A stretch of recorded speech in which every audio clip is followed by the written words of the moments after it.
Hello and welcome to the after party. I'm No White Guilt, and my co-pilot on this B2 Love Bomber is the Great Order.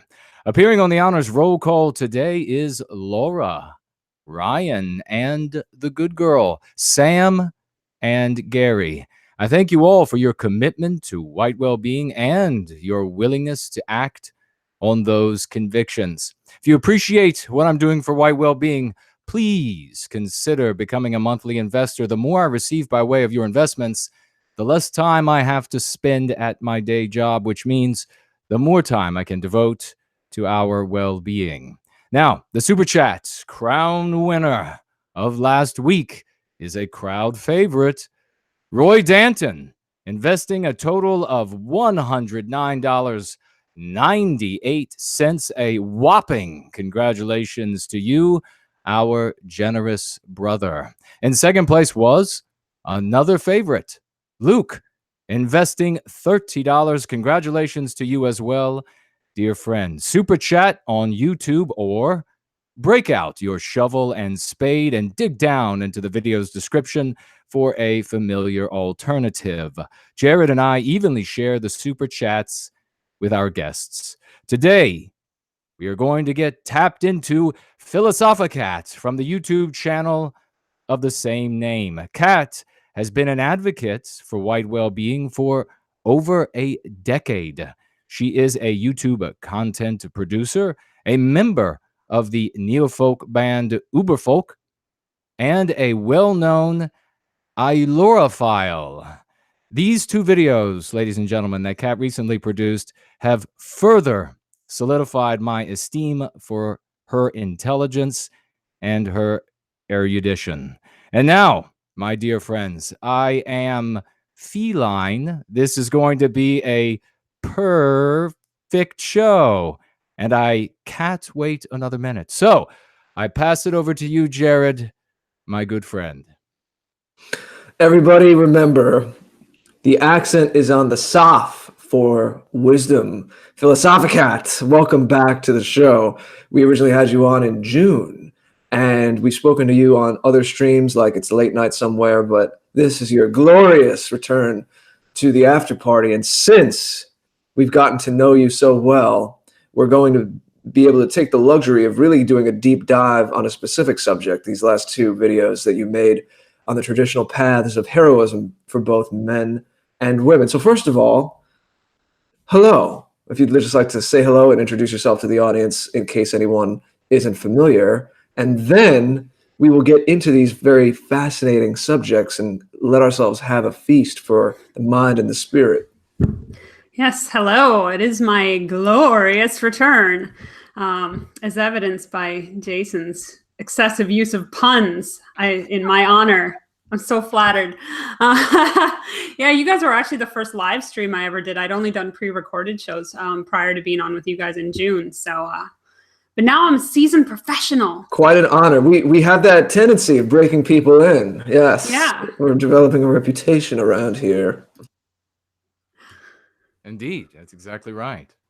So we're delighted to have you back. This is a really exciting set of subjects here. These videos, if you haven't seen them, folks, I actually posted them at the top of the description. And when you're done here tonight watching Kat live, I strongly encourage that you head on over to her channel and watch both of these videos.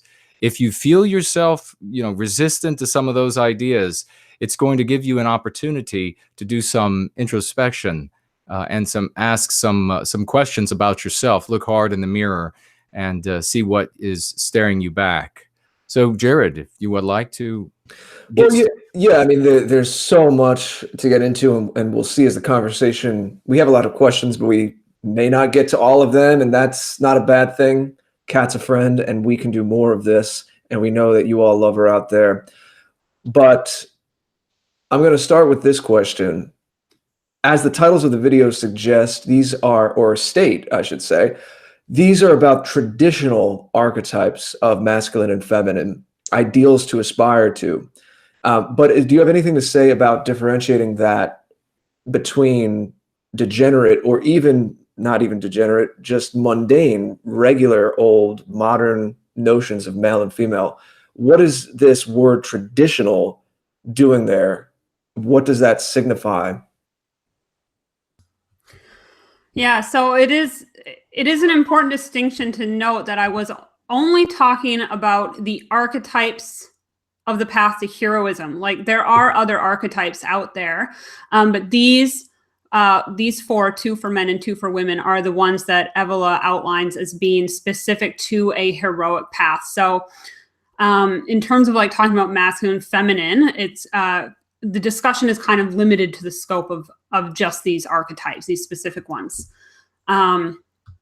So you were asking about like the traditional and healthy forms as opposed to like the degenerate and perverted forms of it. And I think first you have to define the healthy form, and then anything that contrasts with that is going to be a degenerated form.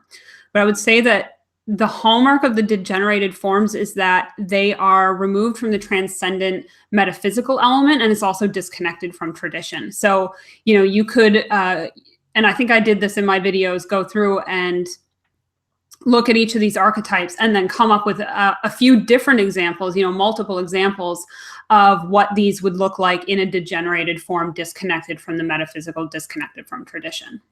I'm happy to go through that a little bit if you want. Yeah, since you're on that subject, why don't we talk about that? And even as I said, I don't know if there's a distinction to make with these words traditional and heroism, even with not even the degenerate, as I was beginning to say, but that more middle ground where it might just be this modern, mundane, pedestrian way of thinking about male and female. Right. So when I say degenerated, I don't necessarily mean it in the specific way that it's used in the movement to refer to people who are engaging in immoral or amoral activities or thought patterns. Degenerated just means it is starting to crumble away or has crumbled away from the original form. Because the archetype is, it's like if anybody's familiar with Plato, it's kind of like a Platonic form. It's the ideal. So we can have the ideal of the warrior that I discussed in my most recent video. And an example of a degenerated form of the warrior is basically the destructive man. It could be a man who's violent to his family or himself, someone who doesn't know how to channel his own energy. It could be somebody who is a bodybuilder, but for vanity's sake, not for the love of feeling strong and disciplined. So you could go through that and you could say, you can look for this element of the warrior in these different types of people and say, if this was channeled appropriately and it had that connection to the transcendent, then he would be a warrior archetype, but he's not because he's doing X, Y, or Z. Does that make sense? Yes, it does. And what does this mean connected to the metaphysical? How would you explain that to someone that doesn't quite know what that means? So the metaphysical is kind of like the philosophical, spiritual aspect. And the whole purpose of these paths of heroism is that it's designed to put you on a transcendent path to connect with the divine. So if you are any of these archetypes, but you're not connected to something transcendent through them, then it's not a heroic path. So there has to be some kind of higher ideal and with what you were saying before. So if you're only doing it for yourself or thinking short term, because I'm trying to think of it, it makes sense to me, and I'm trying to just think of ways that it could connect with other people. Not that I know there's a fine line with esoteric subjects and wanting to funnel it down and help people as much as you can, but at the same time, you can't force someone to be interested in a certain subject if they're just not. But for those who are, but maybe aren't quite as spiritual, I guess maybe a way to say it, what you're saying is it's a higher ideal, and you're doing these things not just out of, as you were saying before with the bodybuilder example, vanity, or just like the first level of a certain emotion like anger. I mean, anger certainly has a great purpose. It's a lot of emotions to me. It's not, the emotion itself is almost neutral in a certain sense, you could argue, but it's how it's channeled. So it's to constructive aims, it's to higher ideals, it's to serving those outside of you, the family, the community. Would you agree with that? Right. So one of the core aspects for the male archetypes is that it is about serving an ideal. This is the transcendent aspect of these male archetypes. And for the women, for them to have that transcendent connection, they are getting that through the man who has it. And this is why if men can't reflect that to women, then women, they struggle to find a transcendent connection on their own, because they are doing it through the service of somebody who embodies an ideal. And that falls, of course, to men. Yes, and I understand that. What would you say to the person who counters with, well, women are actually more fluid and ethereal, and to use that word again, spiritual? I mean, I don't necessarily think that that's the case, that women are de facto more spiritual, but in a quick way to kind of say it, because they're more intuitive, because, as I said, they're more fluid and flowing. A lot of women feel like they're tuned into certain things that men aren't, right? Men are more rigid in numbers and rational. What would you say to someone that says, whoa, what do you mean the woman needs the man to be spiritual? If anything, isn't it the other way around? Woman needs the man to give focus to that spirituality, if that's what you want to call it. Women are fluid. They are mutable by nature. They are changeable. This is the nature of that chaotic power of Shakti that I spoke about in my video. It's just pure power. Think of it as just like, random lightning strikes all over the place, hopping from cloud to cloud. And then Shiva is that lightning rod that attracts that power and channels it into something so that we can use it to power our homes. So to stay with the same analogy. So in that regard, with women being pure power and men just being the grounding force, they need each other. There is a balance there. Women do need men in order to be spiritual, and men need women in order to be spiritual. Yeah, there's definitely an electromagnetic thing going on there. And then just to clarify, these are based on writings of Evola. Is it mixed with anything else, or is it really drawing from Evola? I tried to stick mainly with Evola. There are other people who talk about this stuff, but for the purposes of my videos, I wanted to just stick with Evola's archetypes and what he had to say about it. Okay. Otherwise, it becomes a very broad topic. Yeah, I'm sure. And obviously you found enough in Evola and it resonates with you. So let's talk about this then, as you mentioned, and we'll dig more into this as we discuss it, but essentially the traditional hero's path, and you said there's other paths, but in this framework of traditional hero, that there's a pair for either, and not that you're 100% one or 100% the other, but there's a pair for men and a pair for women. And for men, it's the warrior and the ascetic. For women, it's the mother or the muse, or as you put it, utilizing Greek goddesses, although sometimes it's an amalgamation, it's Demeter or Aphrodite. So it's these pairs, and you're kind of on a spectrum, but usually someone tends a lot more towards one or the other. Is there any way that those two kind of square with we hear sometimes about the class system or the caste system, which is more three-part, tripartite, with a laborer class, a warrior political class, and then a priest, scholar, artist class. How, if anything, does Evola talk about that, or do you have an understanding of how the pairs of the heroic archetypes kind of lay over onto that caste or class system? Yeah, I can answer that. So as opposed to you're calling it like a tripartite class system. Yeah, and I know it's not perfect. Like the merchants, I don't know if they kind of fit somewhere between laborer and the political class sometimes, but yeah, in Vedic society, the merchants are above the laborers below, so it would be like priest, warrior, merchant, laborers, and obviously the ascetic and the warrior belong to those first two castes. Now everybody has, because these are archetypes, we all have within us elements of both.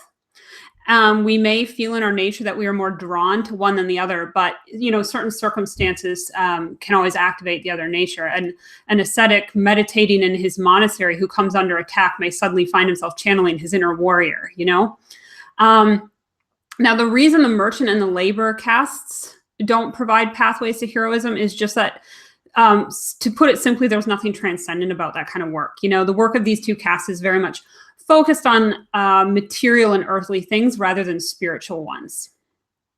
And that's not to say that, you know, because most of us are just common people. And as I said in my video, the warrior and ascetic casts have been, you know, greatly reduced for a number of reasons among our people. Most of us being just common people, you know, we're laborers, we're merchants.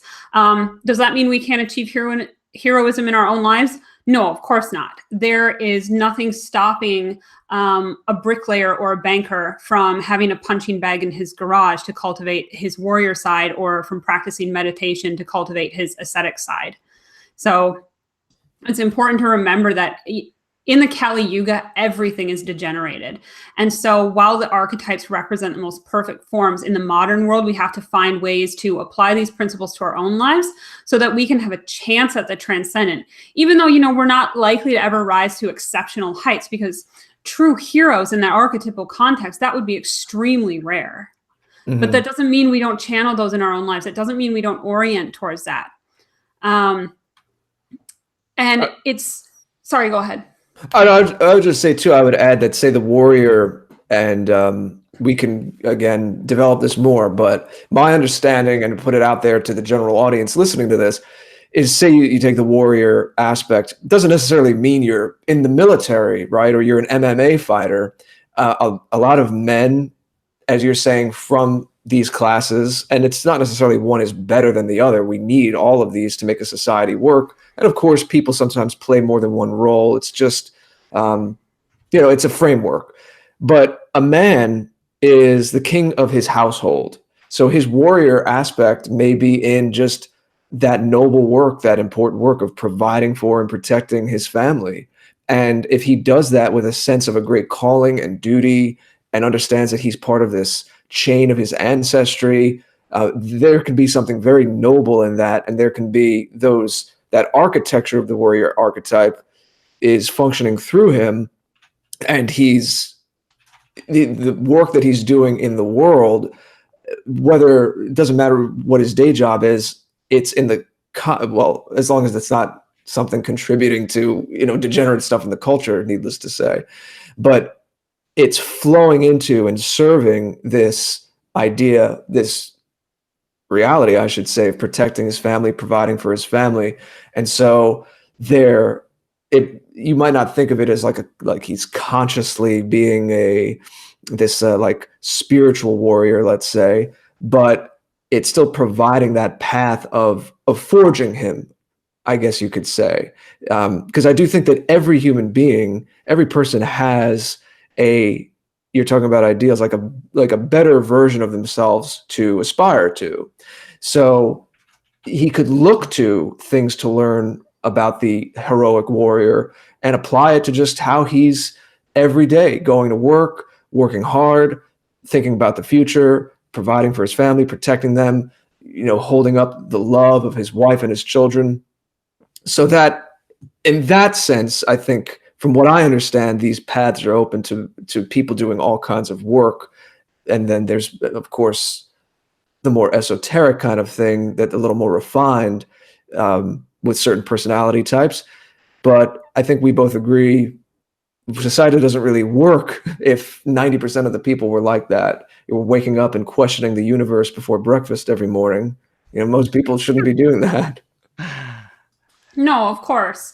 And as I said, you know, there's no reason that common people, which most of us are, can't still use these archetypes just to orient towards, to find that transcendent element within our lives. We don't have to actually become the ideal forms of these archetypes in order to get value from it. That's something, as I was watching these videos, and folks, if you haven't watched them, as I said, please do once we're done here this evening. Get over there and watch both of those videos. They are extremely interesting and insightful, and will have you thinking for hours after you stop viewing them. It is so contrary to what we receive in our modern anti-white world, the anti-whiteism that is shoved down our throat, this idea that almost the merchant is the most praiseworthy and glorious thing anyone could possibly ever be. And of course, we have some, I guess, argument that such individuals can make, because in a world where dollars are exchanged for services and products, he who prints the dollars, or he who has the dollars, is effectively more powerful than those who do not. But we are a spiritual people. We go, our grandeur doesn't come from such superficialities. Our desire, our spirit to conquer and grow comes from something much deeper within us, something that is and can rightly be said to be spiritual. But I found as I was watching these videos that so much of what Kat was brilliantly sharing is reminiscent of a lot of things that we talk about in these streams. And that is, for one, what we're just talking about right now. You don't have to be the perfect example or the perfect expression of the great advocate for white well-being, but you always have to be moving in that direction. I say it when it comes to all of these different things. If you're trying to lose weight, you're trying to be in shape, you're trying to eat right and be healthy, we talk about how you're going to make mistakes. You have to be able to forgive yourself. You have to be able to love yourself and yet continue on that path. We know that we're human, that we're going to be making mistakes. She talks about a couple of other things that I hope we will be getting into at some point tonight that really rang true for me. It's things that we've talked about as well.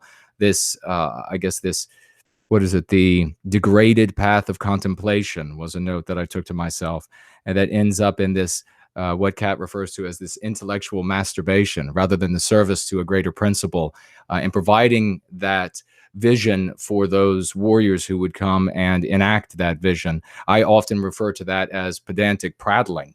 And then she contrasts that with this destructive nature of those who have no vision and yet want to destroy. And we've all been recently talking about these individuals who want to initiate civil war, and we've been speaking out against that. They have no greater vision for what comes after the civil war, if you will. So there's a lot of substance here, and you've really got to listen closely, because there's a subtext to all of the words that you hear. And you're going to have to think more about this, maybe even watch the show several times as we dig in. But before I pass it back, I want to read a couple of super chats we've had already come in. We have a super chat from, if this is a Greek name, Aria Invicta, perhaps. I think that's how it's pronounced if it's Greek. Super chatting with $10. Thank you very much for that super chat. And writing, what do you call a cat wrapped in a tortilla? A burrito. Thank you so much for that one. Very pun-filled evening. Yes, indeed. And also cleaning himself off the dirt and dust after digging down into the description to super chat by way of the familiar alternative is Roy Danton, super chatting with $100. Thank you very much for that. Roy likes wearing that super chat crown. He does indeed. So thank you very much for that. And he writes, and this is a big heartfelt thank you to Roy for this. He says, just finished reading your amazing book. He's referring to Born Guilty. Here's my favorite quote, page 578. And this is, I believe, I'll have to check to make sure who I put it in the mouth of, but I'll read the quote. It is, only when by it is held the greatest power does evil wear no mask. When short of this the evil falls, a mask it wears of civility, of innocence, of victims, of thralls.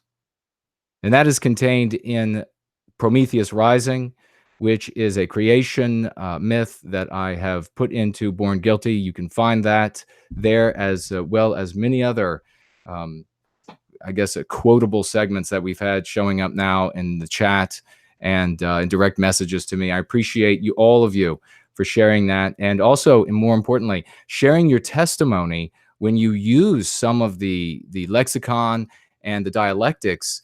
Jared, I had someone reach out to me yesterday talking about how in a conversation on a message board about some historical references or points about England and the like. And this person had never tried this verbiage before, finally decided, and the dialectics finally decided to try a couple of them. And he said, that he's never felt so good in his life as watching these anti-whites write paragraph after paragraph, trying to defend themselves, trying to say how, no, I don't mean to eradicate Western civilization. I don't mean to harm white people. That is where you want to have these people, folks. When you implement these words, when you implement the lexicon and the dialectics and they work for you, share your testimony with others so that they can get the courage to then implement them themselves. So I'll pass it back to you, Jared. Yeah, finally getting people on the back foot. That's important. Well, why don't we continue with what you started, Jason? Because Kat covered this material in her videos. So Kat, what Jason was saying about these degraded forms where, especially a lot of young guys, you said there was a lot that you said about that in the Mel video about men, of course, needing rites of passage and proving themselves. And they want to rack up those accomplishments or that recognition. And so we see it in some of even the online culture. And there's certainly a time and a place for skewering the regime, for skewering mainstream media and all that. But when it's turned inward and there's this kind of silly, immature infighting and some of the stuff that we see on the chats, or as Jason was saying, guys who might get up and share their intellectualizations, but it's really just to hear themselves talk, and it's not really moving towards any end. Obviously, when you look at the testimony Jason was just speaking about with people having real results, someone like Jason sharing his ideas is having actionable results and affecting people. So I think that it's safe to say that we're doing something a little bit different here.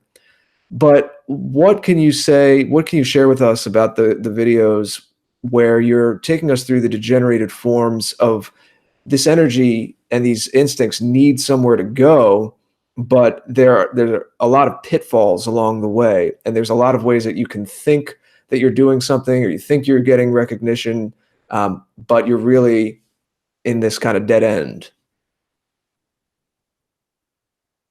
Sorry, I couldn't find my unmute button. It happens to the best of us. I'm hovering over it, like, why won't it pop up? Yeah, it doesn't. It doesn't always appear. It's true. It's elusive. Yeah. So there are a lot of pitfalls, and the thing is, everyone wants to believe that they're a good person. Like, nobody wants to believe that they're a bad person. I don't know, unless there's something wrong with them. Most people, they want to believe they're a good person, and they construct a narrative around themselves to prop up this belief, right? So it's easy for people then to fall into this trap of thinking that they're working for the greater good when in fact they're actually serving their ego. And they might think, well, I'm busy out there every day putting out pro-white content on YouTube, and so I'm doing this for my people. And they never stop and self-reflect and wonder if it's actually they're doing it for their own name recognition because they like the dopamine hit when they get likes and shares and nice comments. That's just one very simple example, but it can be a lot more insidious as well. And this is why I think cultivating a degree of self-awareness, self-discipline, and self-mastery, especially for men, but also for women, is very important, because how else can you avoid these traps? Well, all right, let's dig a little into the distinctions of the men and women, and we'll keep circling back to the kinds of pitfalls I was talking about and the degenerations and how to pull ourselves out of this. So actually, this is kind of funny. I was going to mention Josh Neal, and Josh Neal has already come up in the chat because there's been some news today that his channel got deleted. Yeah, poor Josh. So we'll have to have a very disappointing. We'll have to have a welcome back party. And when I know he's taking a little time off to write his book, but make no mistake, he wasn't going away permanently.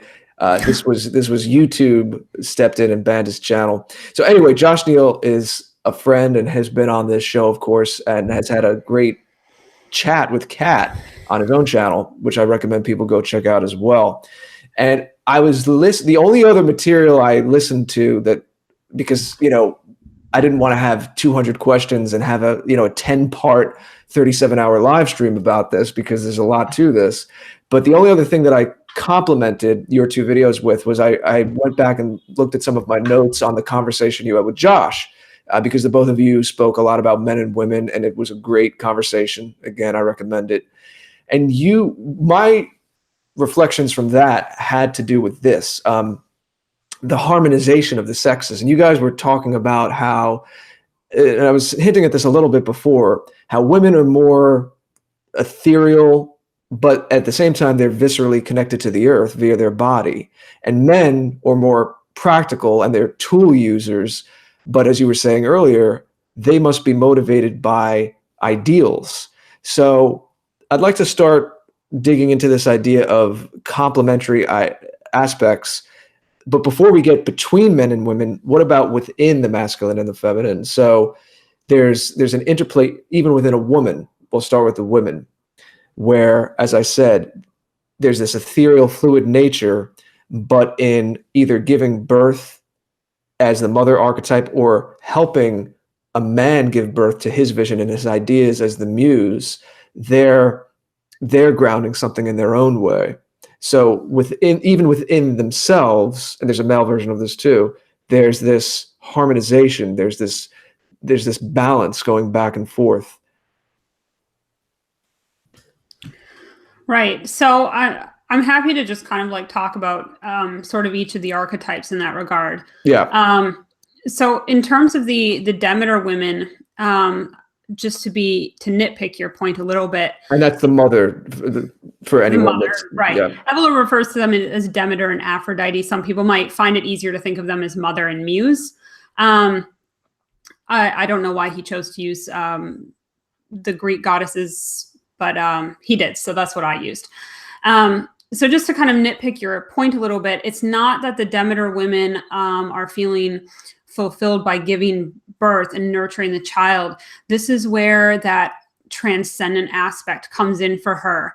It's not just the giving of birth, it's also the caring of the child while she's pregnant that creates this spiritual bond between mother and baby. They're sharing a life force, they're sharing blood and breath. This is why pregnant women often kind of glow on some level, like they're aware of the transcendent nature of this new soul developing within them.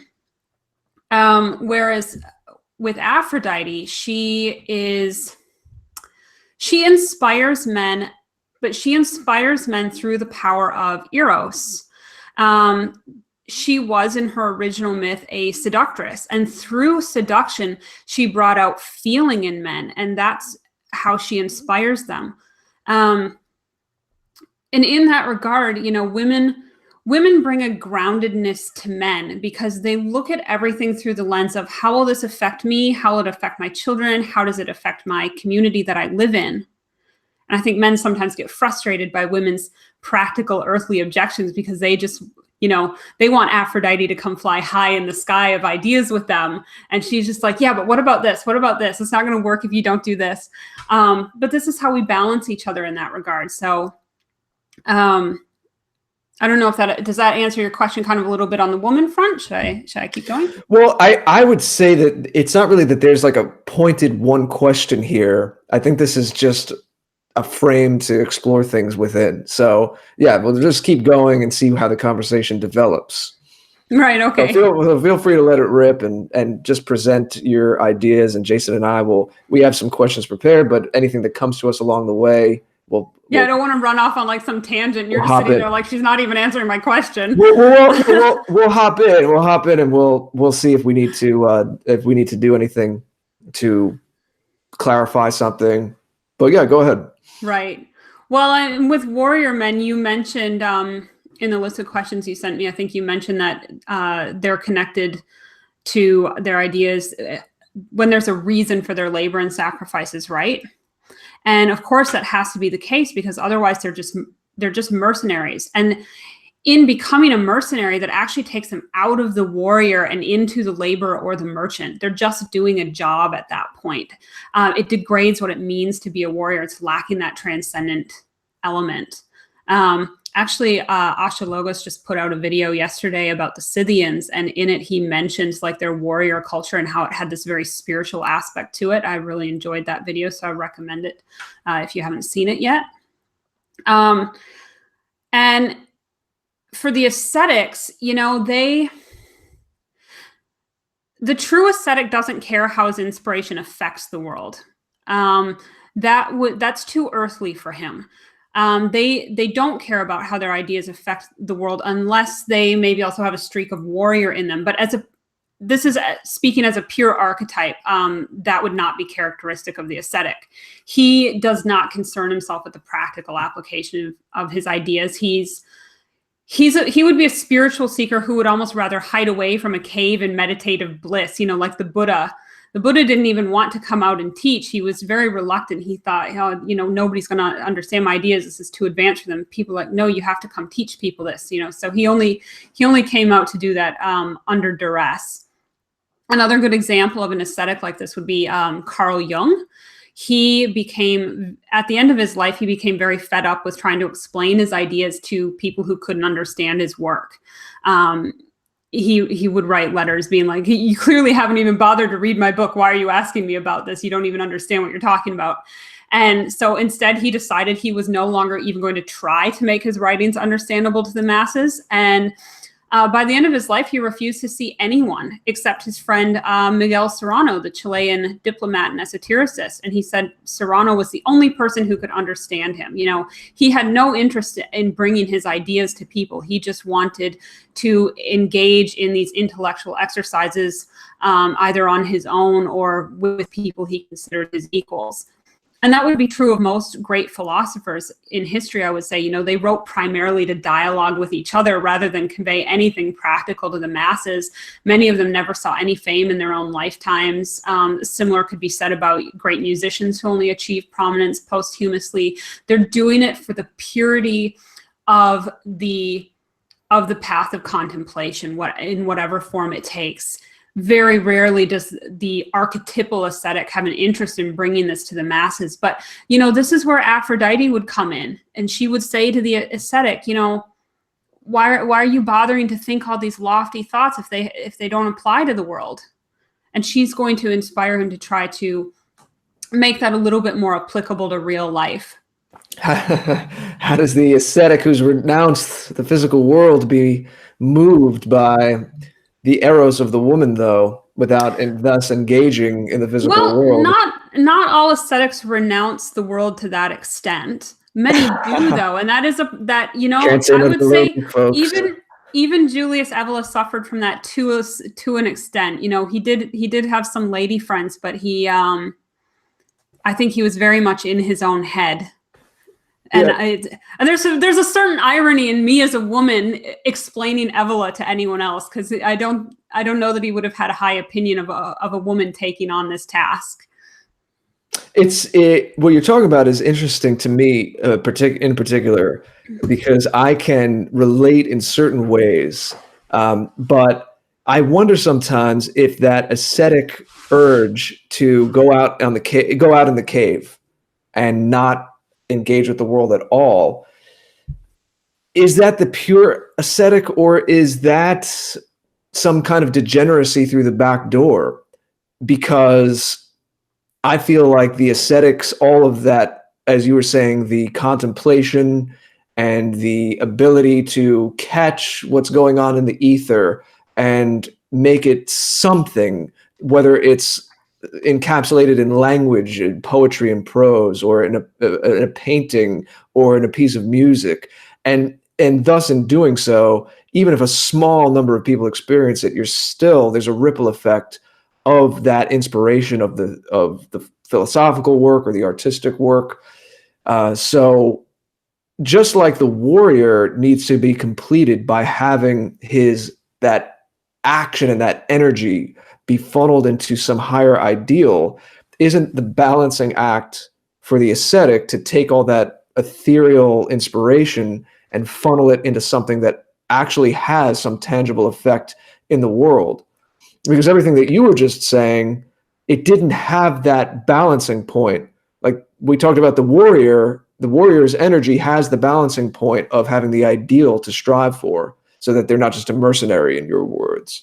But where's the balancing point for the ascetic if it's just this living in a cave and navel gazing?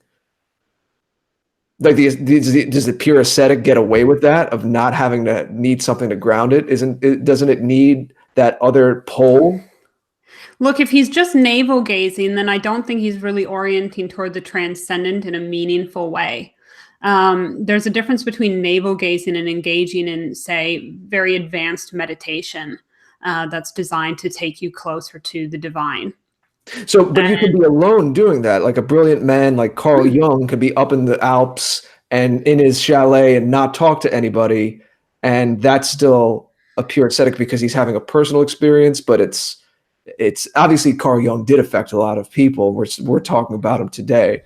But if he didn't share his thoughts and he just sat in the Swiss Alps, would that have, that's considered, you're in this framework that's considered an expression of that archetype? He doesn't have that responsibility to ground it into the world, because the warrior has the responsibility to fulfill his role by taking his energy and connecting it to an ideal. So doesn't it need the yin to that yang, going the other direction?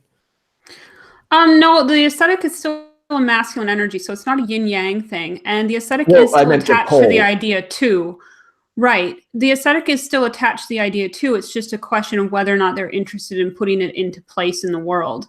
And I think ascetics generally, I would say that they know that the world is messed up and it's always going to be. Maybe to some extent they're retreating into their head because that's the only place they can find the utopia they want. They don't see any point in trying to manifest it in the world.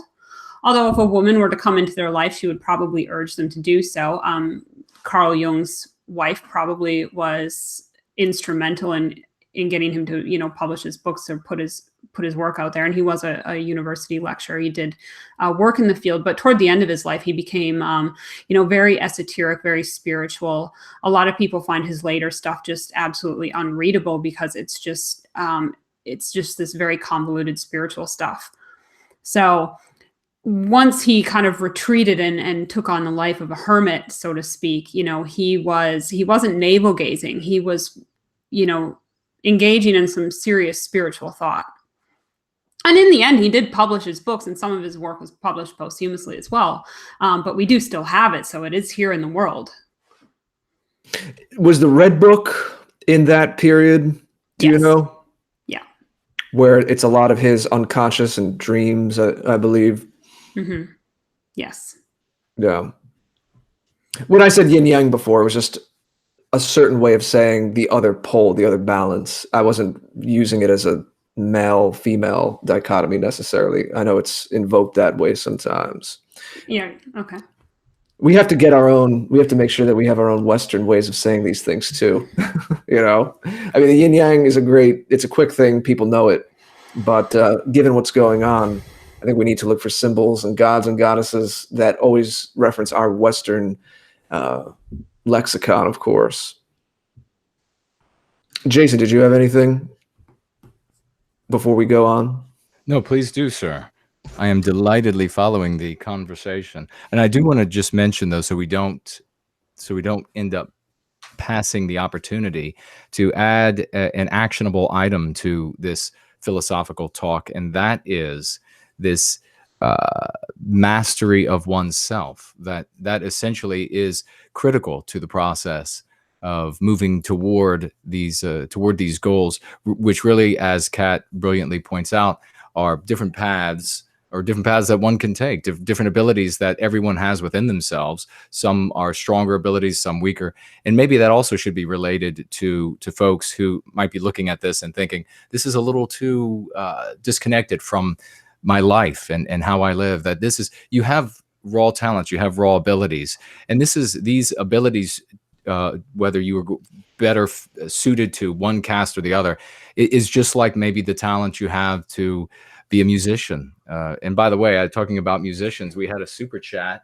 Let me just pull this up. And folks, if you haven't already done this, please tweet and Gab, post to Facebook, Minds, whatever else you have, social networking wise, the stream right now, because we need to get this info out. And we know that YouTube is doing everything they can to throttle us. We have a super chat from our great moderator, Syrup, super chatting with £5. The audience needs to know, what is the sheet music behind Cat?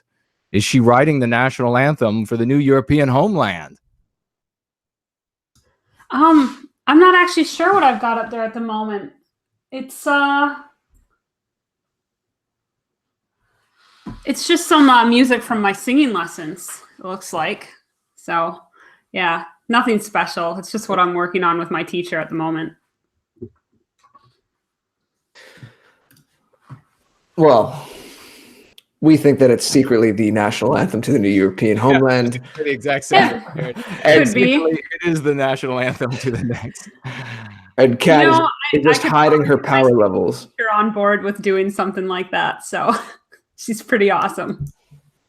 Yeah, Kat's just hiding her power levels. Everyone, you know, there's been a lot of stuff going on over this last week, so we're just trying to lay low. But ask us that in another few months. Yeah, actually, going on Jason's point, I guess this is a good time to talk about this kind of topic. So, this is an important conversation, and there's a lot of juicy, interesting tidbits to get into. And again, not just for the sake of its own, oh, this is interesting, and it's supposed to be some kind of philosophical entertainment. I mean, there are practical applications to understanding yourself better and how you can best function and move in the world and have a meaningful life and be fulfilled. But let's talk a little about, these are still guidelines, like we were saying in the beginning. And you yourself have said, Kat, in both of these videos, the one about men and the one about women, that these are spectra, that it's not, we can't be too dogmatic about this. You know, we don't want people going around saying, well, you know, this person is an ascetic, so they can only be like this, right? Although you do tend to have a lot of, you do tend to have a majority of one of these aspects. But how does this all play out when you're talking to other flesh and blood people in front of you, and they're wondering about their roles? Because as you said, in this age that we live in, everything is topsy-turvy, everything is confused. And everything is designed to make us confused, what our roles are. And one great point that you make in the video about women is, and this is something that I've been saying a lot as well, is that, and this is where, honestly, I think this is where one of the most practical, applicable aspects of this comes in, is focusing on and differentiating between the people who really are that smaller percentage, who are the ascetic for the men or the muse for the women, and separating that from millions and millions of people out there who think that they're the muse, that think that they're not, in the case of women, a mother, and are just drinking the Kool-Aid of modern life. So let's begin to talk more about that sort of thing. How, first of all, how do you conceive of how rigid / non-rigid this is? You know,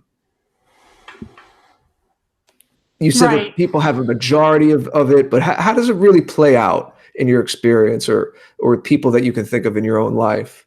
And please just answer that question, Kat. But I just want to mention here that, folks, you are, this is a template, a reality that is set upon you, whether you like it or not. So to understand it is then to be able to maximize your potential. This is not something that you can say, well, I'm not that because I'm just the guy or the gal that works at wherever, and I'm doing X with my life. This is something that fits over top of you, and it will help you to lead a more successful and productive life, and particularly in service to white well-being. That is what we need to be doing. These paths that we're talking about here, to these ideals, will help guide you. They're like a guide light, a beacon in the night that the anti-whites have created for us. So and then again, to what I was saying about so many similarities. And in one part of Kat's video, she's talking about see if I can find the exact note I had to myself, and maybe I'll just go ahead and say the thought that I had about the love that a man holds for a woman, it must be different than the love he holds for the cause. She gets into this about a man serving the principle. And we're going to be talking about that tonight. And that's the exact same thing that I talk about when I talk about men loving women with the wrong kind of love.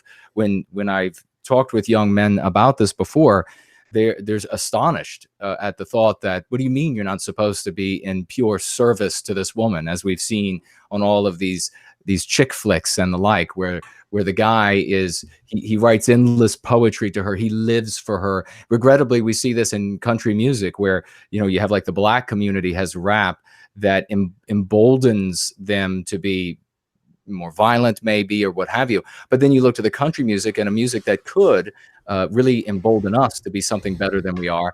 And what are they saying in the majority of these songs? They're saying that the man is nothing without the woman. His whole life is meant to serve the woman. No, gentlemen, your life is meant to serve the cause. The cause is undying. The cause is unchanging. And the minute that you give the cause that proper love, and then you give the proper love to a woman, that is when you'll have that harmony in your relationship. But Kat, I want to turn it over to you for the questions that Jared was asking there. And then if anything I said sparked a thought in your head, if you could speak to that as well. Sure. So, in terms of this, Jared mentioned it being like something rigid and dogmatic. And it's important to keep in mind, we are just talking about archetypes. We're not talking about real people. And we all have aspects of archetypes within us. Like, just because a woman feels very strongly called to be a mother doesn't mean that she has no aspects of Aphrodite within her. Just because a woman has zero desire to be a mother, she feels almost totally Aphrodite, it doesn't mean that she doesn't have some Demeter aspects in her. It's just some of us feel more naturally called to one or the other, and some of us maybe are more of a 50-50 split. They're just a compass for us. Now, as I said before, none of us are probably exceptional enough to truly be heroes, but the equality paradigm of democracy that we've been fed our whole life, it leads us all to believe that we can be, or we should be. This isn't necessarily a bad thing if we use that as a call to reach our full potential, because if you don't believe that you have a higher potential, you're not ever going to work for it, right? Mm-hmm. So you can say, like, I know that I might never be like a true hero in the archetypal sense. Nobody's going to tell myths and tales about me and write songs about me. But that doesn't mean I'm not going to try my best to orient toward that and be the best version of myself I can be, as outlined by these archetypes. Can I just say something quickly? I know we threw a lot at you, so I don't want to get you off the train of thought, but that's what I meant in the beginning when I talked about the father and being the king of his household. Maybe the culture wouldn't sing songs about him, but his grandchildren will, and his nieces and nephews will, and the people maybe who are neighbors will talk about this good man who embodied these ideals and worked hard and was a decent person. So in a microcosmic way, that does live on, and I think it connects beautifully. What I was expressing before connects beautifully to what you just said. So I just wanted to interject that, but please go on. That's pretty much kind of my piece. I would just say, avoid the tendency to use it for purity spiraling, to say like, well, you're not an ascetic because you haven't locked yourself away from the world. You don't read enough. You're not a warrior because you don't train hard enough. You're not in the military. Something like that's just, there's no point in doing that. Even because you don't know what's in a person's heart. You don't know what they're trying to orient towards. In Hinduism, there's a lot of different gods and goddesses, tons. And the idea is that we are all seeds of one of these gods or goddesses, and that as we kind of like grow into ourselves, we will feel a pull towards a particular deity. And then that's the one that you should go and serve, because that's the one that represents your fullest potential. And I think that's a really nice way of looking at these archetypes as well. Like, consider that you're an incomplete form of these archetypes. And that's okay. You don't have to. None of us is expected to perfect ourselves in one lifetime, especially in the Kali Yuga. But if I feel, say, drawn towards Aphrodite, then I'm going to look at what that means, and I'm going to look at how to apply that to my life in a healthy way, not in a corrupted way. I'm going to try to make myself as complete in that archetype as possible, even if I still draw from other archetypes for part of my personality. The joy is in the striving. That's one of the lines from Howard Pyle's Robin Hood that I love, that Robin Hood says. The joy is in the striving, and we need something to aspire to. That much we've established, I think we can all agree on. You'd answered my question a little bit about the rigidity, but Jason, your second part that you were adding on, did we get to that, or do you need to restate that? Did Kat address that? No, that can be something that we can touch upon at any point in the discussion. I think it is important, as you all were just talking, to mention again that to speak directly to. I mean, we can if she wants to talk about the love of a man serving a principle and a woman serving her man. I want to hear about that. Yes, we can definitely speak to that right now if you're ready. I'm curious what Kat thinks, and I'd love to hear from ladies in the chat as well about this, where it seems like a man is most magnetic to a woman when he really has a purpose and something he's looking towards and working on. Now, as a woman, is that true? Yeah, as I said in one or both of the videos, I think that modern men, being so far fallen away from these archetypes, they don't have a lot to offer women in that regard, because as the lunar sex, we're looking for somebody to reflect their light off of us.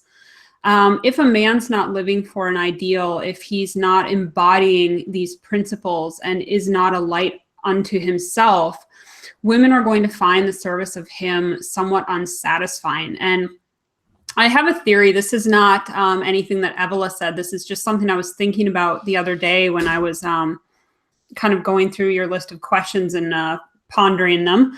I have a theory as to why most women seem to end up with strong Demeter tendencies. And I think the reason for that is that, first of all, Aphrodite seeks to serve a really exceptional man, and just by definition, there's not that many of them. The other reason is that most women will give birth, whether or not they had a burning desire to become a mother or not. Most women do have children.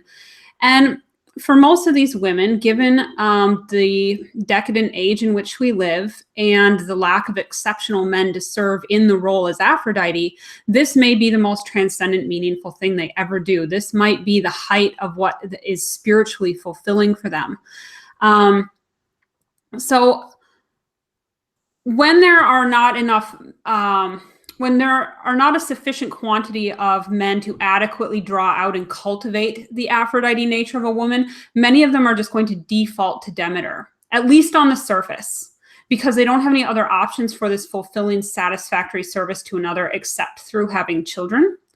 I have had a number of women write to me since I put out that video saying that they mostly identify as Demeters, but they're really struggling with some of these Aphrodite characteristics within themselves and wondering how to reconcile that with the fact that they're a mother. And I think some of them might have taken away the wrong idea that you can only be one or the other, that if you're a Demeter, you should be fully in service to your children and you should not have any of these Aphrodite tendencies, which was not the message I was trying to convey. And as I've said already in this program, I feel that you can,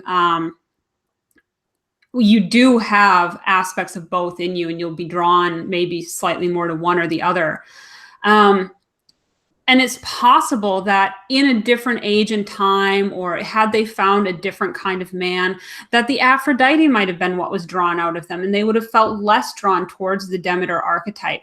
So for women in particular, I think it is very environmentally dependent which of our natures gets drawn out. And it's largely up to the man that she's with as to what that nature will be that gets drawn out. Whereas I think men are probably a little bit more inclined to choose that path for themselves, or to cultivate and integrate both paths for themselves. I think it's a little bit harder for women in that regard.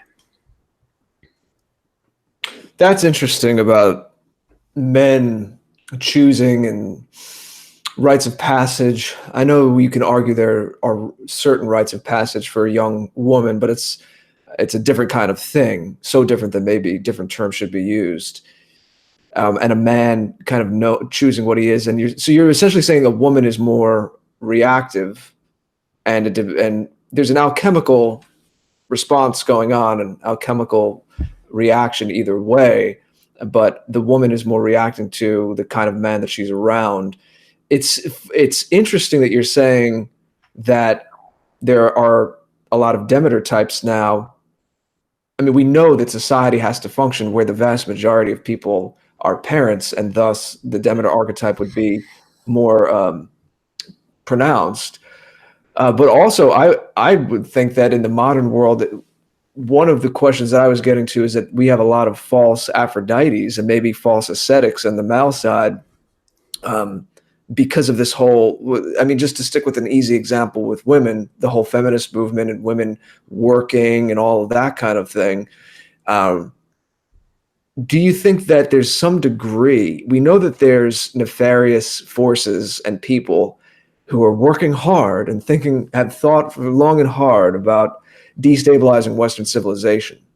But do you think that maybe some of the underlings, like the middle management, are people who maybe they are more ascetics as men and Aphrodites as women, if they're in academia, if they're in media, if they're in the government, let's say.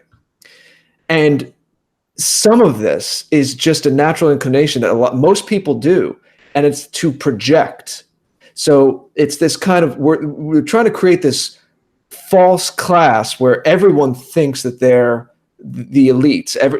This is part of democracy. This is part of the Kali Yuga as well, right? Everything's topsy-turvy, where everyone's told that they're great and they're exceptional. And again, with women, it's Aphrodite. You go girl, and you can be this strong, independent woman.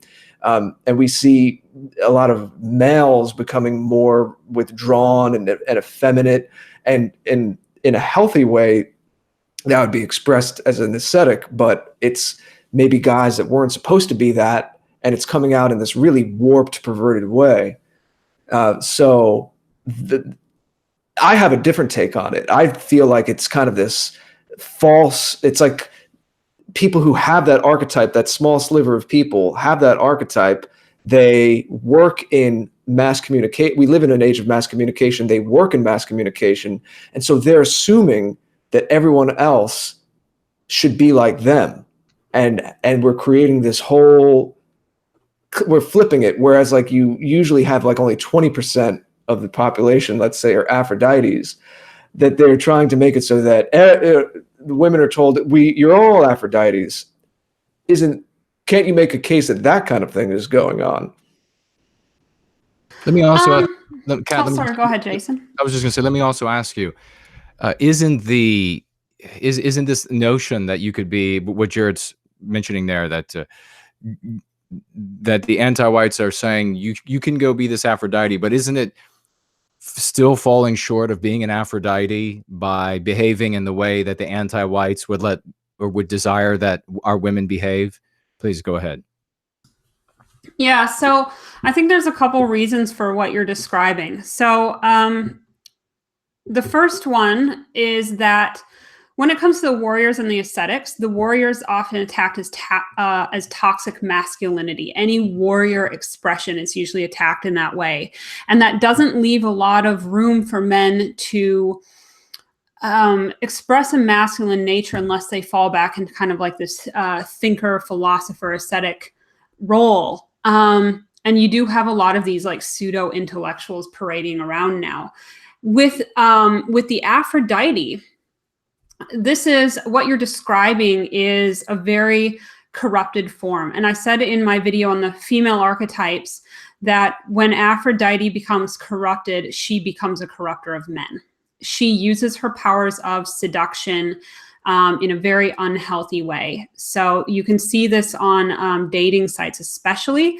Now, in our society, Demeter has been denigrated, and women have been conditioned to think that there is something shameful or lesser about wanting to be a wife or mother. So they don't want to express those desires. And they come to believe that that's not even what men want. So they think that what men want is sex. So they try to channel what they think is an Aphrodite, and they sell themselves as sexual objects. But because they are themselves corrupted, they are, oh, sorry, just got a message. They are using their sexuality as a meal ticket to get what they want for their own selfish desires. They are essentially looking for what I described as like devotees to their narcissistic cults. They think that that's the end result of what they're going to get from a man. These spoiled, entitled princesses who think that men should serve them, and they just hook men in through the use of sex. They don't even really understand Eros. They're not really offering him anything of value. So I wouldn't, you can say that that's a degenerated form of Aphrodite, but I suspect if given a healthy society and the freedom to choose for themselves, most of those women would probably choose to be Demeters. What about different ages, different stages in your life, bringing out different things? I saw someone in the chat, and I mean, she said it in the chat, so she put her name to it, but I'm not going to repeat it here in case it's private. She feels like she went from Demeter to now discovering more of an inner latent Aphrodite.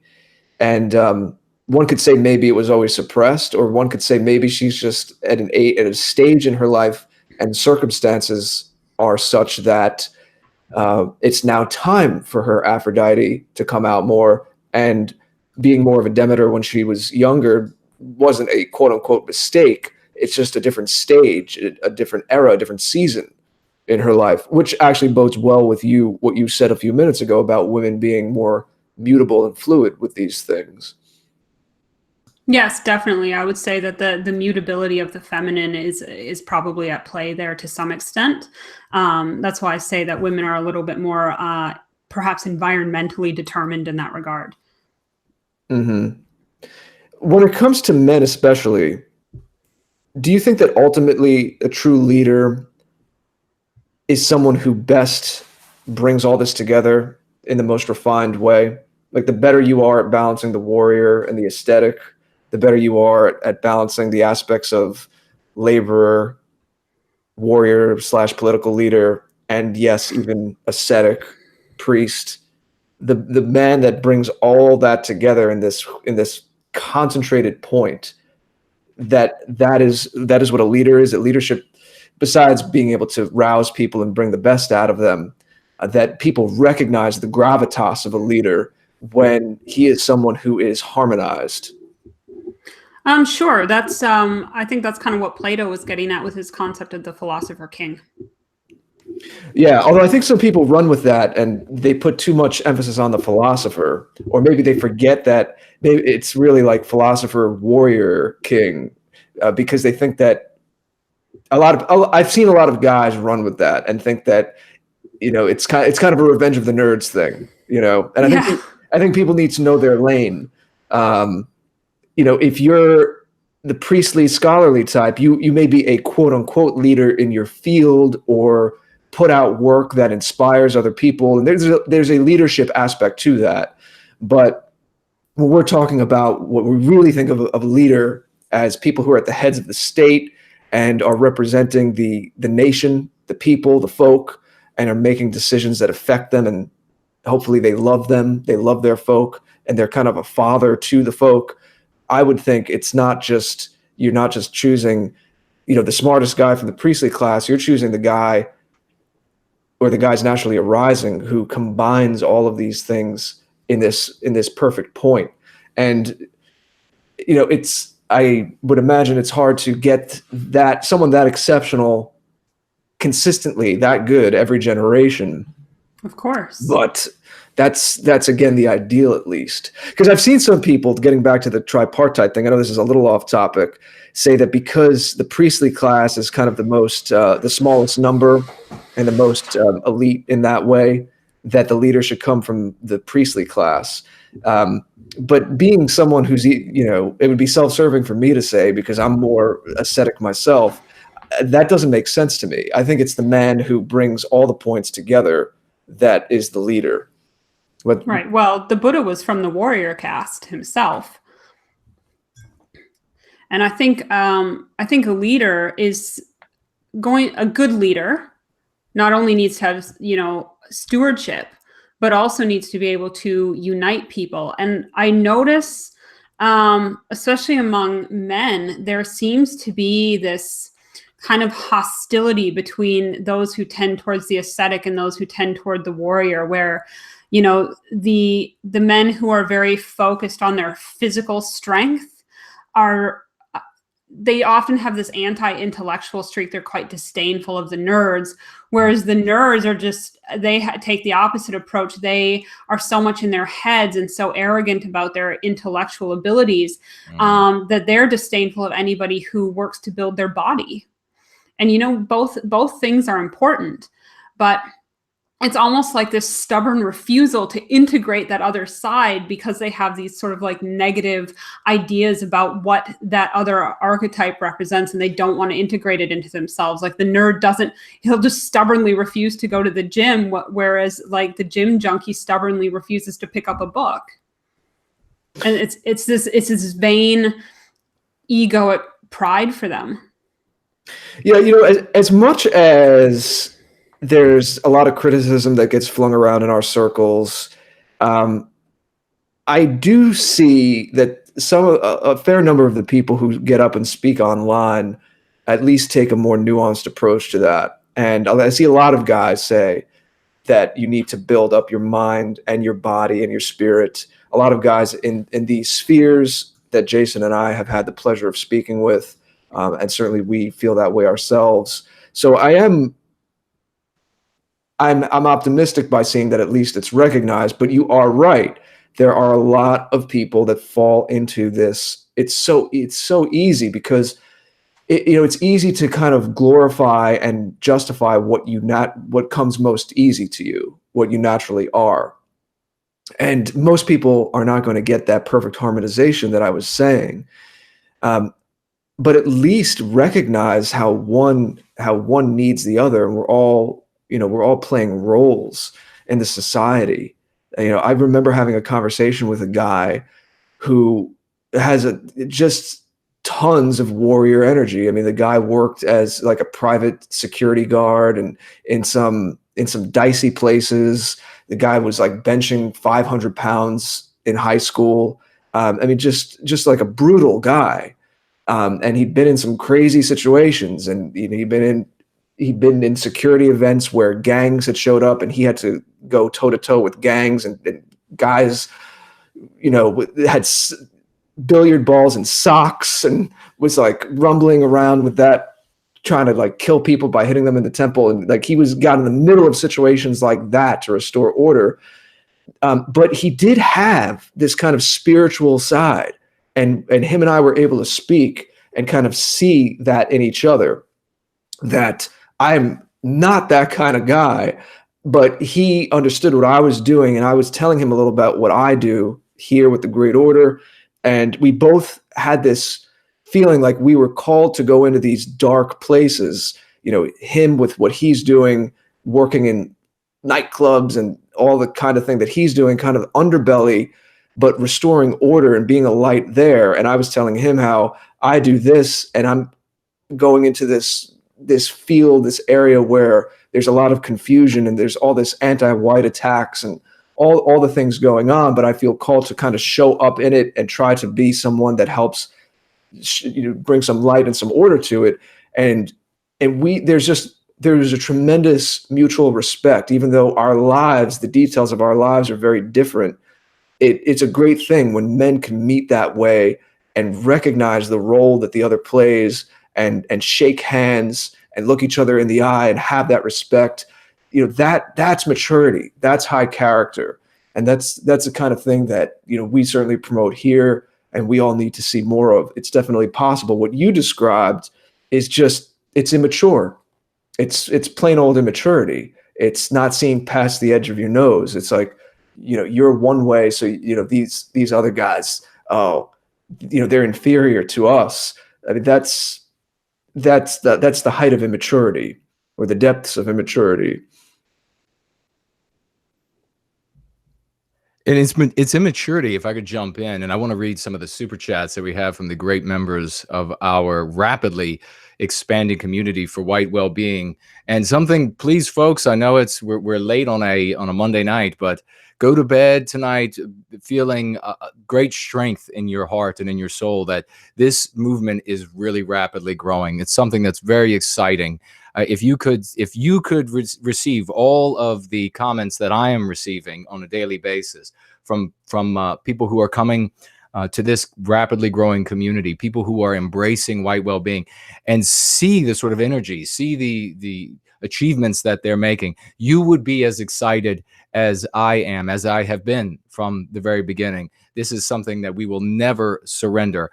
And I just wanted to mention, to the point that Jared was making, that immaturity manifests itself not just in the sort of childish way that we see juveniles actually behave immaturely, but it can also appear in erudite settings, which Kat was talking about in the great video, where these people, they take this ascetic energy and then they pleasure themselves with it. They show each other how bright they are, how much information they have memorized, how many books they have or articles that they have written on subjects just ad infinitum, rehashing the same thing again and again, nothing new. And I don't blame you all for hearing what I have to say and then saying, well, this is just another rehashing of what we see. How could this be any different? Well, it's very different. You try to implement some of these strategies in your life and you'll see the difference. So let's get to some of these super chats. Kezdotic super chatting with $5. Jason, you should locate the camera from a better angle, like all the Instagram girls. Thank me later. I'll have to check out where they put their cameras. I'm a little afraid of what I might find. Joshua Randall, super chatting by digging down into the description and finding that familiar spot. $10. Thank you very much for that investment.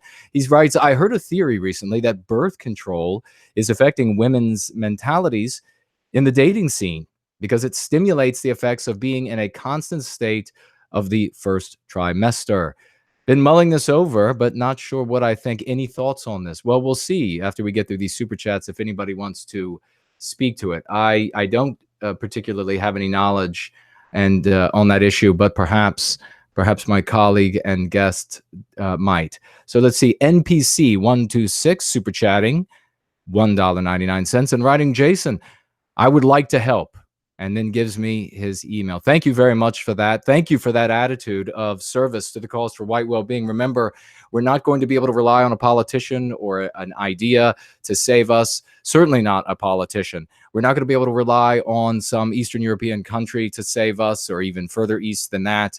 We are going to save ourselves, or there will be no salvation. But I will be there with you all. We also have Roy Danton, super chatting $9.99. Prior to my awakening, I always considered philosophy as boring. Now I can't understand how I've been able to live without it. It sometimes feels like an entirely new world is opening up to me. Thank you very much for that investment in us in the cause of white well-being. Machiavellia sucks, $1.99. Thank you very much for the super chat. Good friend, every day is a new IQ test. Absolutely. This idea that IQ tests don't test anything is nonsense, because every day we face tests in our lives. I mean, to hear the anti-whites say, well, it's just a test. Well, that's all you face in life. They're called challenges. You might call them problems if you want to undermine your success. But nonetheless, do either of you have any topics on the potential effects or side effects of birth control on the psychology of our ladies who are taking those birth control substances? Why don't we hand it to the lady who's on the chat or on the panel with us? Kat, anything on that? Look, I don't want to get too much into that because there's really no way to answer that question that isn't going to upset somebody. Do your own research, decide what's best for you. I think that some of the studies regarding that psychology have been a little bit inconclusive. By and large, I no longer even trust studies that come out of like the social sciences anymore, because they've got this massive reproducibility crisis since they don't follow the scientific method anymore. But yeah, it's probably, look, it's not a good idea to be on chemical hormones for a long period of time anyway. It's just not good for your body. Yeah, I would second that. We had some people in the chat, maybe they were late and not hearing at the beginning, or maybe they just needed a refresher, asking about ascetic and some other terms for that and what that means. So if you could just review that for a moment, the male heroic archetype of the ascetic. And please, Kat, if you could, combine with that description. Obviously, the warrior needs less of a description, but so if you could just couple with that question, why is it that the ascetic and the warrior are the classes that the anti-whites attack in us? Okay, so the ascetic, for those who are unfamiliar with the term, traditionally this would be, you know, somebody of the priestly caste, perhaps a monk or something, but more in a more modern sense, it can be like the philosopher, the artist, the guru. It is representative of somebody who's on a path of contemplation. As for why the warrior and the ascetic get attacked the most, it's because they are the primary representations of masculinity. And that's why I said in my video that it's always this two-pronged attack on the warrior and the ascetic. Because, you know, as I said, there are other archetypes, right? But Evola focuses on these two each for men and women. Why? Because they're the ones that lead to transcendence. You can fall into other archetypes as well. You know, I think Carl Jung had like 12 different ones. There's all different conceptions of archetypes in history. But if you wanted to cut people off from their spirituality, particularly men, because men need to be the source of it in order for women to embark on their own path of their passive heroism, so to speak. If you wanted to cut men off from that, then you need to attack the warrior and the ascetic and try to break that connection to the archetype or force them down a very degraded path of those archetypes so that they are not connected to anything metaphysical. They're not connected to the world of tradition anymore. Mm-hmm. And when you say, if I could just piggyback on that, when you say that these are the archetypes that if we work on these paths within ourselves, and then by doing so, we are able to identify those in our community, those within Western kind who are also working on those paths and perhaps more closely exemplify them, that we then as a people will look to those people for our leadership, that we will revoke that allegiance that we have given to these false gods of the media, of the universities, etc., and then give that loyalty to, that allegiance to these genuine leaders of our people as Western kind. Sure. And I think, you know, every person has a yearning for a transcendent connection within them. And so we all, to some extent, try to reach out to these archetypes in our lives in some way, whether we do it consciously or not, whether we know why we're doing it or not. These are the archetypes that are the path to the transcendent, to a heroic divine path. And so even the lowliest laborer will still reach for those things in some way in his own life, even if it's in the most degraded form possible, because that's what that compass demands of us. It's almost instinctual to us. Like, that's why they're archetypes. You know, Jung would say they're part of the collective unconscious. Do you think that that's why people abuse drugs and alcohol? It's a yearning for the transcendent? No, I think that's escapism. Why would you say that that's a yearning for the transcendent? Just to, I would say escapism is the negative anima, or however you want to say it, the flip side of the coin to a yearning for transcendence.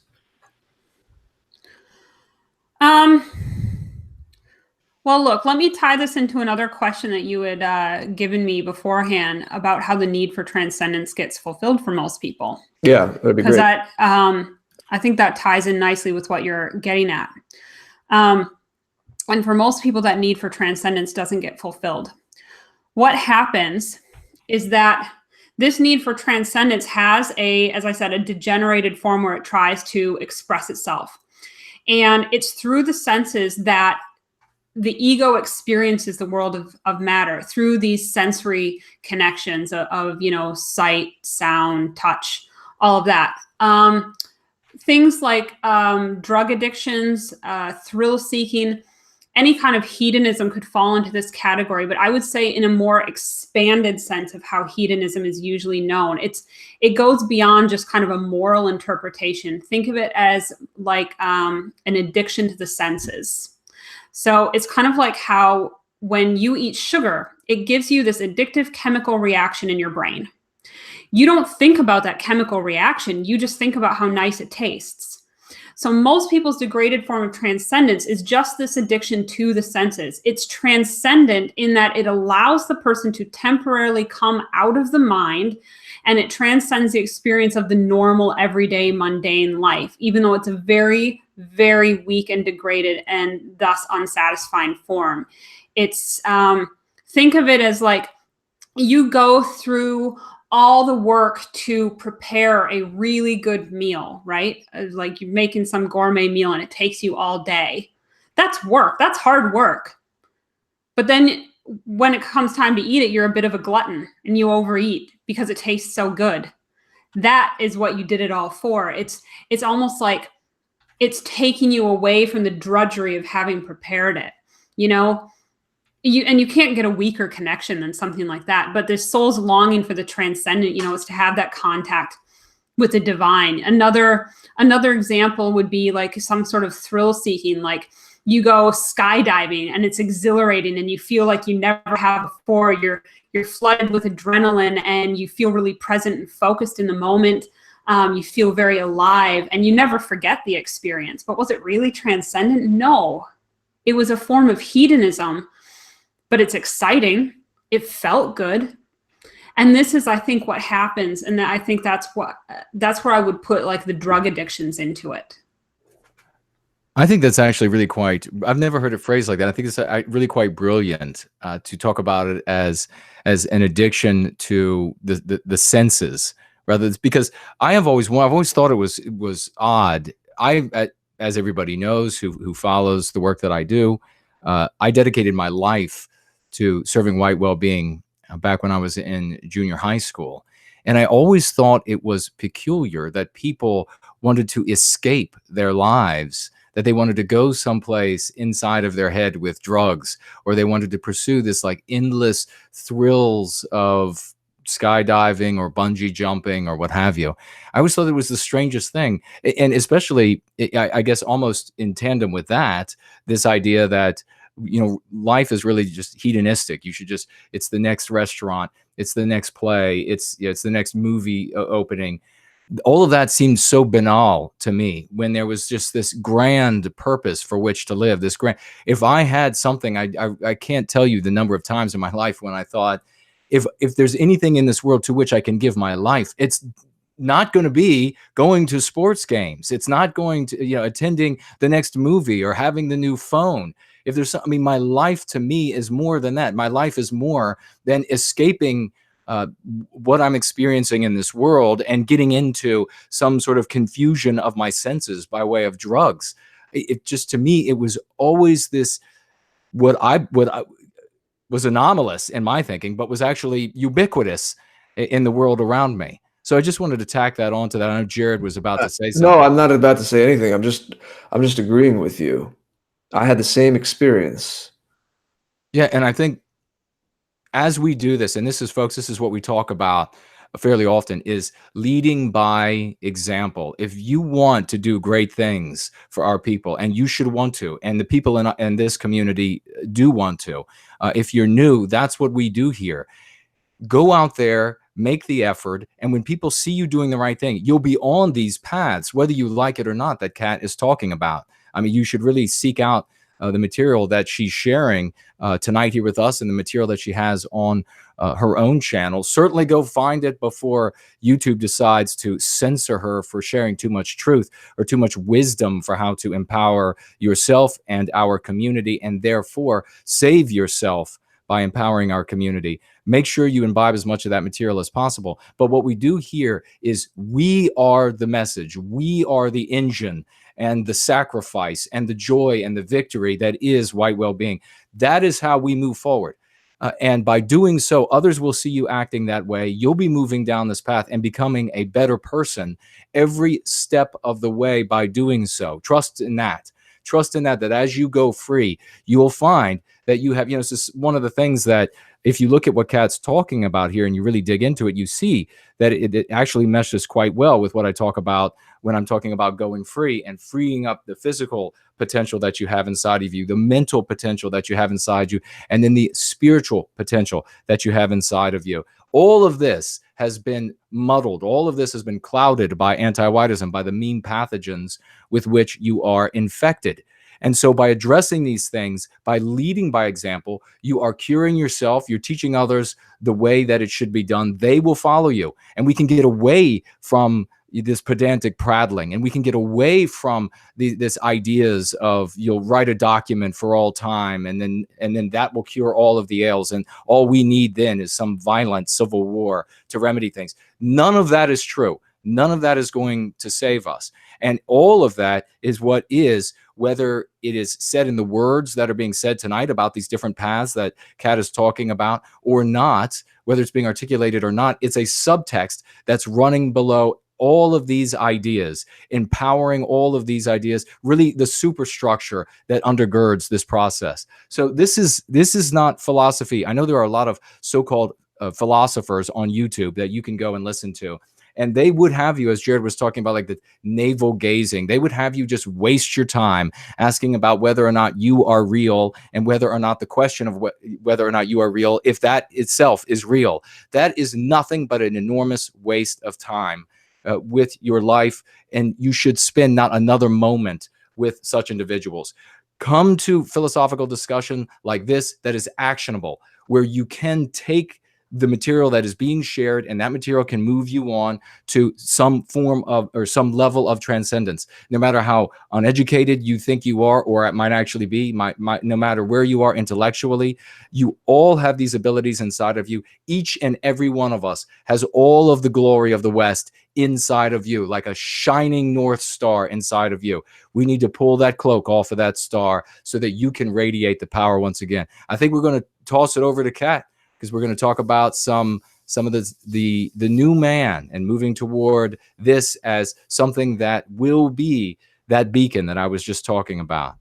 Kat. Does Jared want to pose a particular question about that? Because I think he had one. Oh, well, let's see how it's phrased. I thought Jason did a great job of setting it up.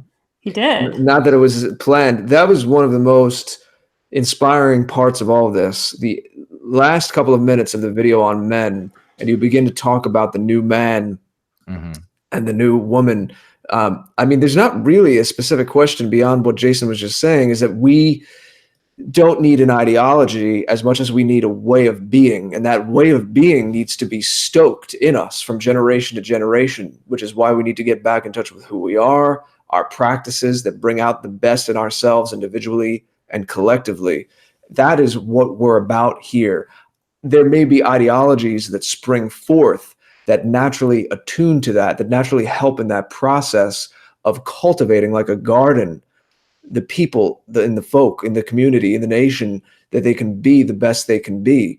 There may be ideologies that support that or naturally go along with it and are flexible enough to react to different political situations or different eras in history. I think that's another interesting thing people need to think about, that it's not necessarily a particular political order for all time. Maybe we need to understand cycles of history more and change political orders. That's a bit of a different topic. We need, as we've been saying, a new kind of man and woman, or perhaps you could say a return to, in the spirit of this conversation, a return to the higher forms of traditional man, traditional woman. So it's not an ideology, it's a way of being. So Kat, what is that way of being, and what are some things that we can begin to do to cultivate this in us and then the generations going forward? We're hooking back into this after it's been perverted and taken away from us. Right. So obviously the most important part of everything I said in the video was about building the new man, because if we just have the idea and we don't actually have a plan of action for that, then what's the point? We're off being ascetics then, aren't we? Mm-hmm. So, it used to be that this is what religion was for. And if it's possible for you and you do believe in a particular religion, then you should follow the precepts of it and be the best adherent of that religion that you can be. Now, if you don't have a religion, then the onus is on you to attach to a worldview that fosters those virtues in you. And I spoke about that a little bit, well, actually a lot, in my nationalism and nihilism series a few months ago. This is a really tough thing to do. And this is why we see so many people fall into nihilism, because so many people are trying to forge their own path and they're not cut out for it. They have been raised in an era where nobody was given those tools. We were all told to go out and make our own way without any kind of a roadmap for it. And as a result, we have a lot of lost people. As for building character, this is the most fundamental thing, because it's foundational. And it's just like the foundation of a building is more important than the walls. You have to get the foundation right before you can build anything on it. And when it comes to, I think you had asked me, Jared, about character versus ideology. A lot of people, especially in our movement, I think, do seem to think that ideology is enough. They just need to kind of latch onto the right set of beliefs, and that will take them where they need to go. Whether they believe that explicitly or implicitly, it doesn't matter. It is a rampant thing that I've noticed anyway. Building character is going to be more transformative for you, because if you have a strong character, your instincts are going to guide you, whereas your ideology can often conflict with or suppress your instincts. And the vast majority of ideologies have shown over time to either be incomplete or foolish or destructive, because none of them have a monopoly on divine truth. Character allows you to hear your own inner voice, and that is going to lead you more truly than fealty to some prefabricated set of ideas. When your ideology comes to the point where it fails you, you will then recognize that and know not to follow it, but you'll have your inner compass to continue going on. And I don't know if there's enough time, but I have a really nice little passage from Evola's Handbook for Right-Wing Youth that I'm happy to just kind of read out that's related to this, if you would like. Yeah, sure. Please. Yeah, go ahead. All right. He says, the age we find ourselves living in clearly suggests what our primary watchword should be: to rise again, to be inwardly reborn, to create a new order and uprightness within ourselves. Those who harbor illusions about the possibility of a purely political struggle and the power of this or that formula or system, with no new human quality as its exact counterpart, have learned no lessons from the past. We find ourselves in a world of ruins. We should not forget this. And just how much may still be saved depends only on the existence or lack of men who are still capable of standing among these ruins, not in order to dictate any formulas, but to serve as exemplars, not by pandering to demagogy or the materialism of the masses, but in such a way as to reawaken different forms of sensibility and interest. Not letting oneself go is what is crucial today. In this society gone astray, one must be capable of the luxury of having a character. One ought to be such that even before being recognized as the champion of a political idea, one will display a certain conduct of life, an inner coherence, and a style consisting of uprightness and intellectual courage in every human relationship.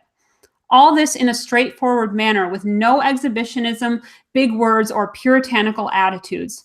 To the impudent "why bother" of others, let us clearly and staunchly reply, We cannot act otherwise. This is our life. If anything truly positive, like a new order, is ever to be attained, it will not be through the craftiness of democratic agitators and petty politicians, but through the natural prestige and recognition of men, of yesterday, and even more so of the new generation who are capable of it as much and can vouch for their ideal. Jason, what do you think of starting every show with that? That would be fantastic if we could have a new audience every. Well, I guess it would take wouldn't take that long for people to memorize that passage. But yeah, that's really fabulous. A couple of things I liked. I say that, of course, because I think a lot of that goes with what our intentions are and what brought Jason and I together. Not formulas, but exemplars. Sensibility, interest, developing these things, sensibility and your interests, and an inner coherence. As you were speaking, those are a couple of the phrases that popped out at me. Inner coherence. This is so different. That passage reflects, if a majority of people lived that way and they were striving towards that, we would live in a world that looks nothing like the world that we live in now. And it's quite an extraordinary thing, as we've discussed at other times on this show, to be a well-adjusted person within your own soul, heart, mind, body, and yet still recognize how terribly imbalanced the modern world is, and to not be well-adjusted to it. Are you able to be well-adjusted within yourself and yet not well-adjusted to the world? For too many people, the world gets the better of them, like we were talking about, and they follow these false siren songs and these false songs of Pied Pipers down paths of escapism, as we were speaking about before, with all kinds of indulgences. And it's quite a thing to be well-adjusted within yourself and yet not well-adjusted to that crazy world out there, and want to bring the world into better balance, in a better harmony with what you know is that pure note inside of you. That's what we are trying to do here as we share this and we learn with you, and we become hopefully better men, Jason and I, as we do this week in and week out. So thank you for that. I like that a lot. And Kat, while we're on the subject, do you have anything else you'd like to say about the new man and the new woman? I don't have a particular question, but I sense that there's probably more that we can get out of this. Look, I would say that you and Jason are both examples of men who have been inspired by vision. You have been made more alive by your ideals and principles. This is why you inspire other people. You can see how excited and alive these ideas make you. It makes you lovable, and it makes you genuine, and it makes other people want to be like that. Well, I wasn't fishing for that, but thank you. Truly. It does make you, absolutely, folks. If you are lacking meaning in your life, and so many of our people today are lacking meaning in their lives, there's so many parties that I've attended to over the years, get-togethers, discussions at the office, discussions in the meeting room before and after the meeting gets started, and people are talking about, whether they're openly saying it or not, that they have no meaning in their lives whatsoever, and they're searching. They're not going to find meaning in the endless pursuit of the next thing to buy, of the next thing to work toward, product that they can work toward, or the next service, or the next vacation. There isn't any meaning there. These people's lives end up being hollow. They end up hating themselves, and you can read it all over their faces. When you embrace something that truly has meaning, and there's nothing that can claim your life like the biospirit from which you came, nothing else can claim your life like that can. When you invest in that, when you realize that is what is under attack, that is what is under threat, it not only gives you a meaning, but that meaning then brings something to you. And I just said this the other night, brings to you a new energy. Either makes us more human or makes us more than human. It is the reason why some of those who truly embrace the cause of white well-being with a real love seem to be almost timeless as they age. There are a couple notable figures in the movement that seemingly have aged many years, and it hasn't shown on their exterior. You will not find meaning. I will tell you right now, in the sale of products and services, the purpose is to convince you that you lack something in life because you don't have the product or service, and that you have to get the product or service to then fill that gap that's in you, fill that hole that's in your soul. But the product or service can never do that, because what they're describing, what they're saying that you're missing, isn't a hole, isn't a cog hole that their product or service would fill. It's nothing that they can sell you. It's nothing that you can stay overtime at work and earn for, and so that you can gather your dollars and cents and then head out and purchase their product. There's nothing there that you're going to get on Main Street or Fifth Avenue or something that's going to satisfy those desires, that's going to actually fill you as a person and make you live and feel that glorious life. So that is what we're talking about here. And I think back to this question about being I guess fostering the new man and the new woman, and then linking that back to what I was saying earlier about self-mastery. Kat, if you could talk about that, because that is really the first step on this path to becoming this kind of person who can derive this energy almost from the cosmos. You hear people talk about this. It's not coming from some weird place. It's not coming from Pluto. Or it's inside of you. It's the biospirit that pumps in your heart. I said it the other night when YouTube was trying to glitch ban me off of the air with all of the loud static, if that's what it was coming from. But it is the voices of our ancestors, the spirit of our ancestors that are inside me. They're calling out. Their encouragement that I hear in my ears that say to me, Jason, you can go over the next hill.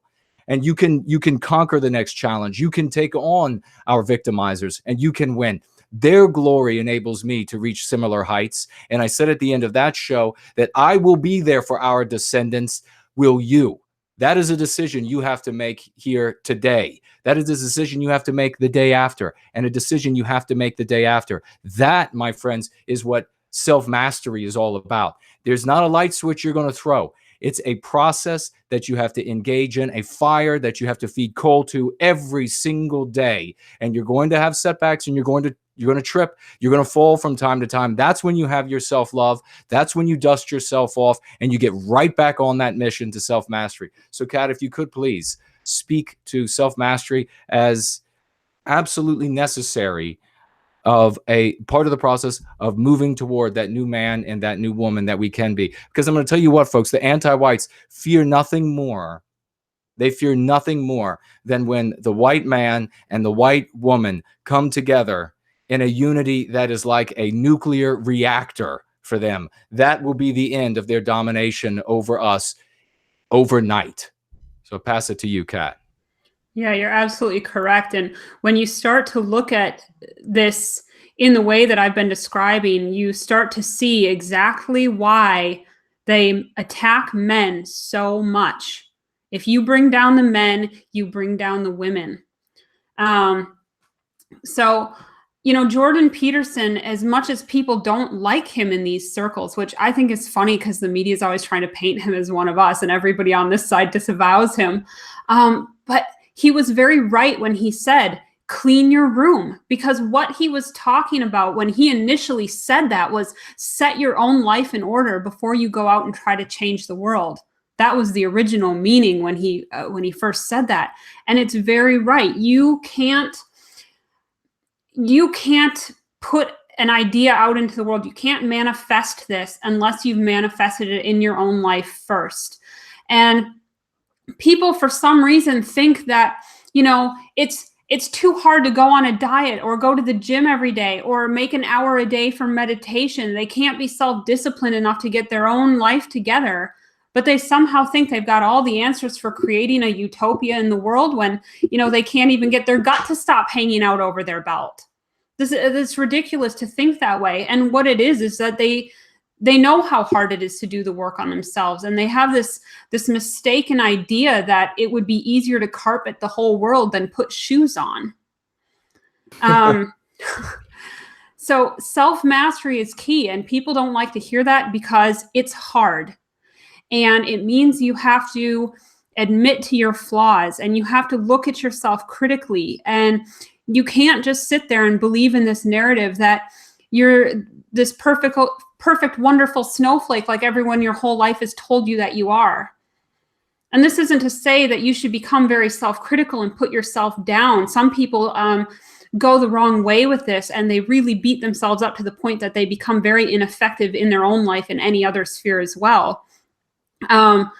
There's an element of still believing in yourself and having a realistic view. You have to have the self-acceptance of where you're at, but also aim high. You know, you need to keep your eye on the prize and work towards becoming, you know, your best potential.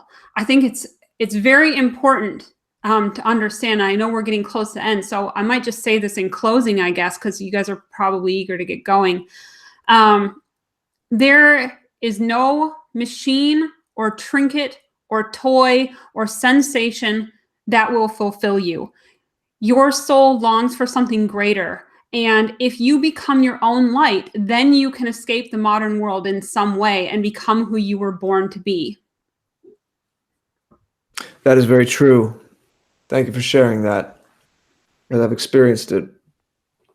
I want to share something from the regular chat. Languid Skies said, I hope Jason and Jared have more streams with this same theme. Healing and uniting white men and white women is crucial to our rebirth as a people. Don't allow our enemies to divide us. Absolutely. You know that we will, Languid Skies. It's one of our primary focuses here, is to sort through all of these kinds of things. Because there's a lot of confusion.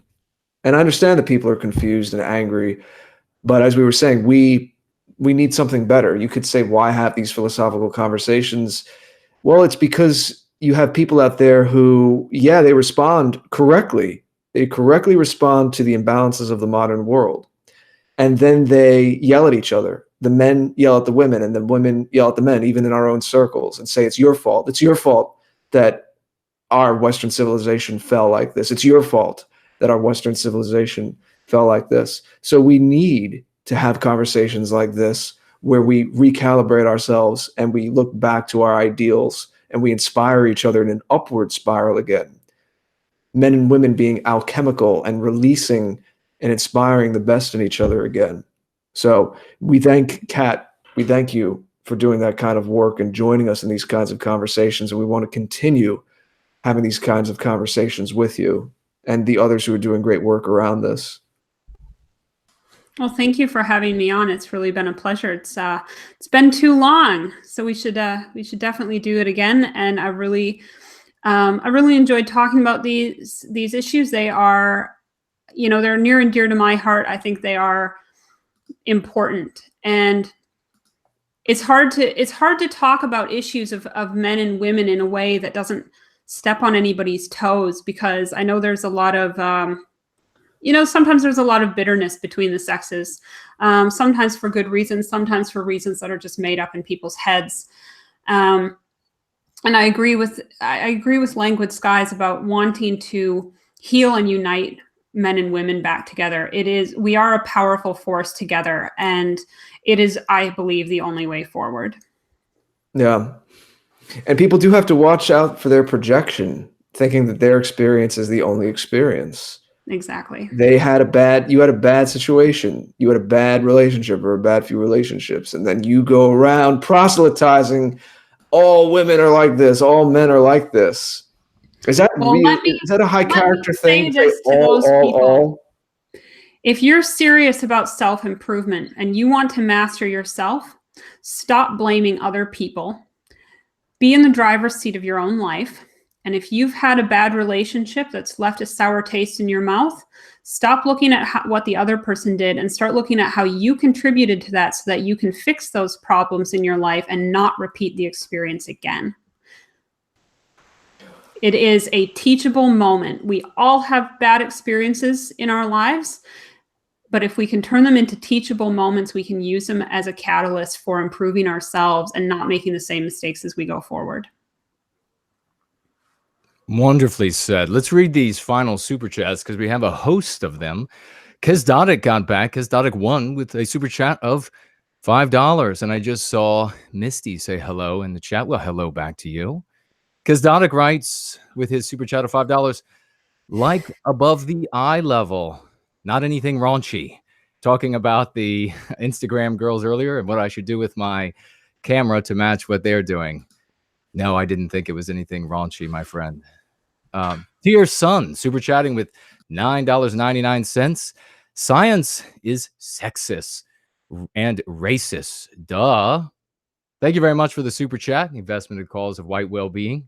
CH super chatting with $5 and writes, good talk, NWG. Have Cat on more often. Yes, we will. Thank you very much for that super chat. She is a fantastic guest. JK160 super chatting $20. Thank you very much for that. Love Born Guilty. Great show tonight. Thank you very much for that super chat. JK160, of course, Born Guilty is my second book that is available, and you can find it on my website, nowhiteguilt.org. Down in the description, super chatting by way of the familiar alternative, NPC126, super chatting $10. Have you looked at Asha Logo's Great History channel? He would be a great guest. He would indeed. And we have him, I believe, right here on our list of potential guests. Ross Hunter. That secret list. Yes, the secret list. Ross Hunter, super chatting with $5. Thank you very much for the super chat. Keep doing what you guys do. People need to go free because things are heating up. They are indeed. And the reason they're heating up is because we are the wave that is coming for the shore. And the anti-whites are beginning to see it now. Very little they can do at this point, but scamper around, demonstrating how weak their positions actually are by censoring us wherever we pop up. But there aren't enough censoring activities out there to keep us from reaching our people, especially as our people see the fruits of what this multiracialism has actually brought them. There'll be no more places for white flight, no place where they can hide where there is not white erasure.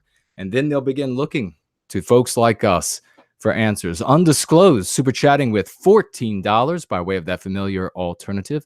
Thank you very much. Great stream. Is any one of you going to Amrin conference this year? God bless you all. Thank you very much, and God bless you as well. I will toss it out to my colleague and guest. Are you all going to be at Amrin this year? Probably not for me. Well, we shall see. We shall see.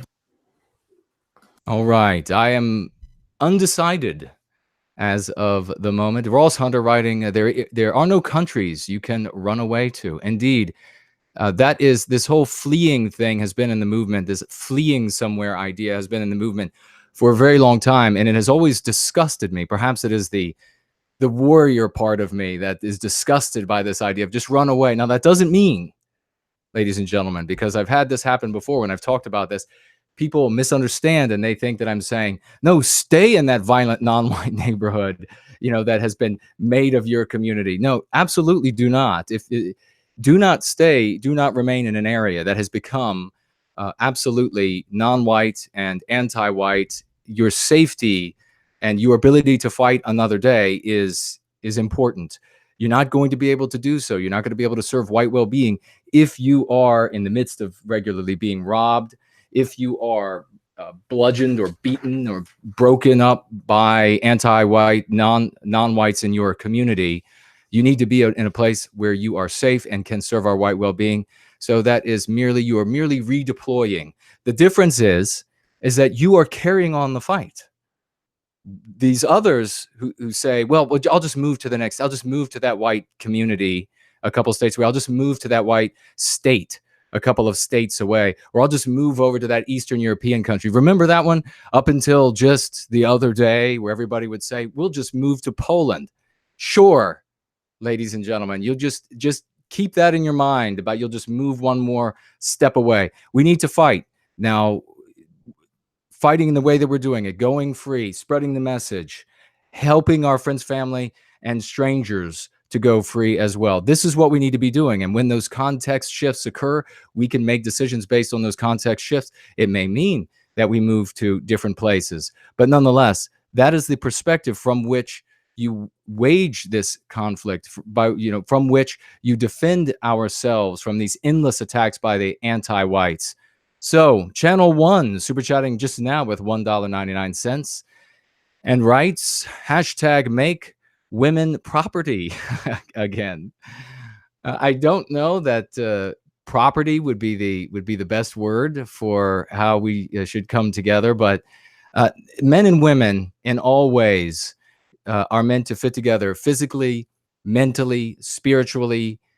We are meant to fit together in the rearing of our children. There is a harmony there. And that's what I was saying earlier, that there's nothing the anti-white fears more than white men and women coming together in unity and love for our people in the service of white well-being, because they know that is where the families grow. That is where the fruits of tomorrow will come from. That is the power that they can't resist. So we need to come together again, and we need to have an understanding of what it really means, as Kat's saying here, to be a woman who is, I think the term she used was passive heroism, if that's correct, for ladies. We need to learn what it means for women to be a woman. We need to learn again what it means for a man to be a man. All of this has been ripped away from us.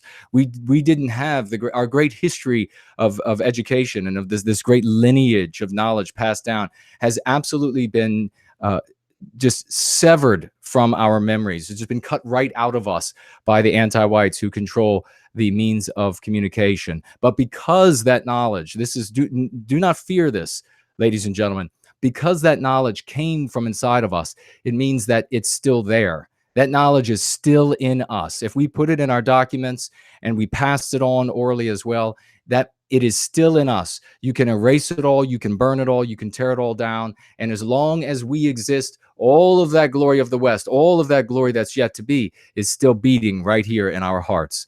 And all we need to do is recapture that destiny, and we will move forward as a people. So it's been a fantastic discussion tonight. We're going just a tad bit over. We did start a tad bit late, but it's been really wonderful. We didn't even scratch the surface of all of the stuff that we can talk about here relative to these different paths, to these principles. And because of that, we're going to have Kat back in the future. We absolutely will. Jared and I have talked about this before, that we're going to be bringing her back, and possibly in some of our other shows, like It's Late Night Somewhere, to continue this conversation, which if you have not, folks, already subscribed to Jared's channel or Kat's, please do so. If you have not supported them financially and you have the means to do so, please do so.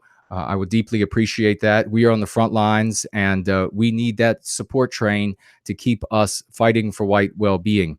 Also, so we'll have her back on the After Hours show. Both of the After Hours and It's Late Night Somewhere are aired, if you will, are streamed, if you will, from both of our respective channels. So you can look for more of the discussion there as well. We will let you know when we get together for those talks. Yeah, basically things are overflowing from the after party. The after party is great, but it can't even contain all of this.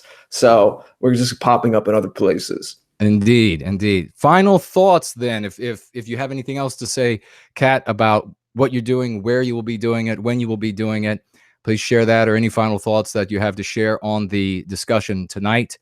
And then we'll pass it on over to Jared for his thoughts, please.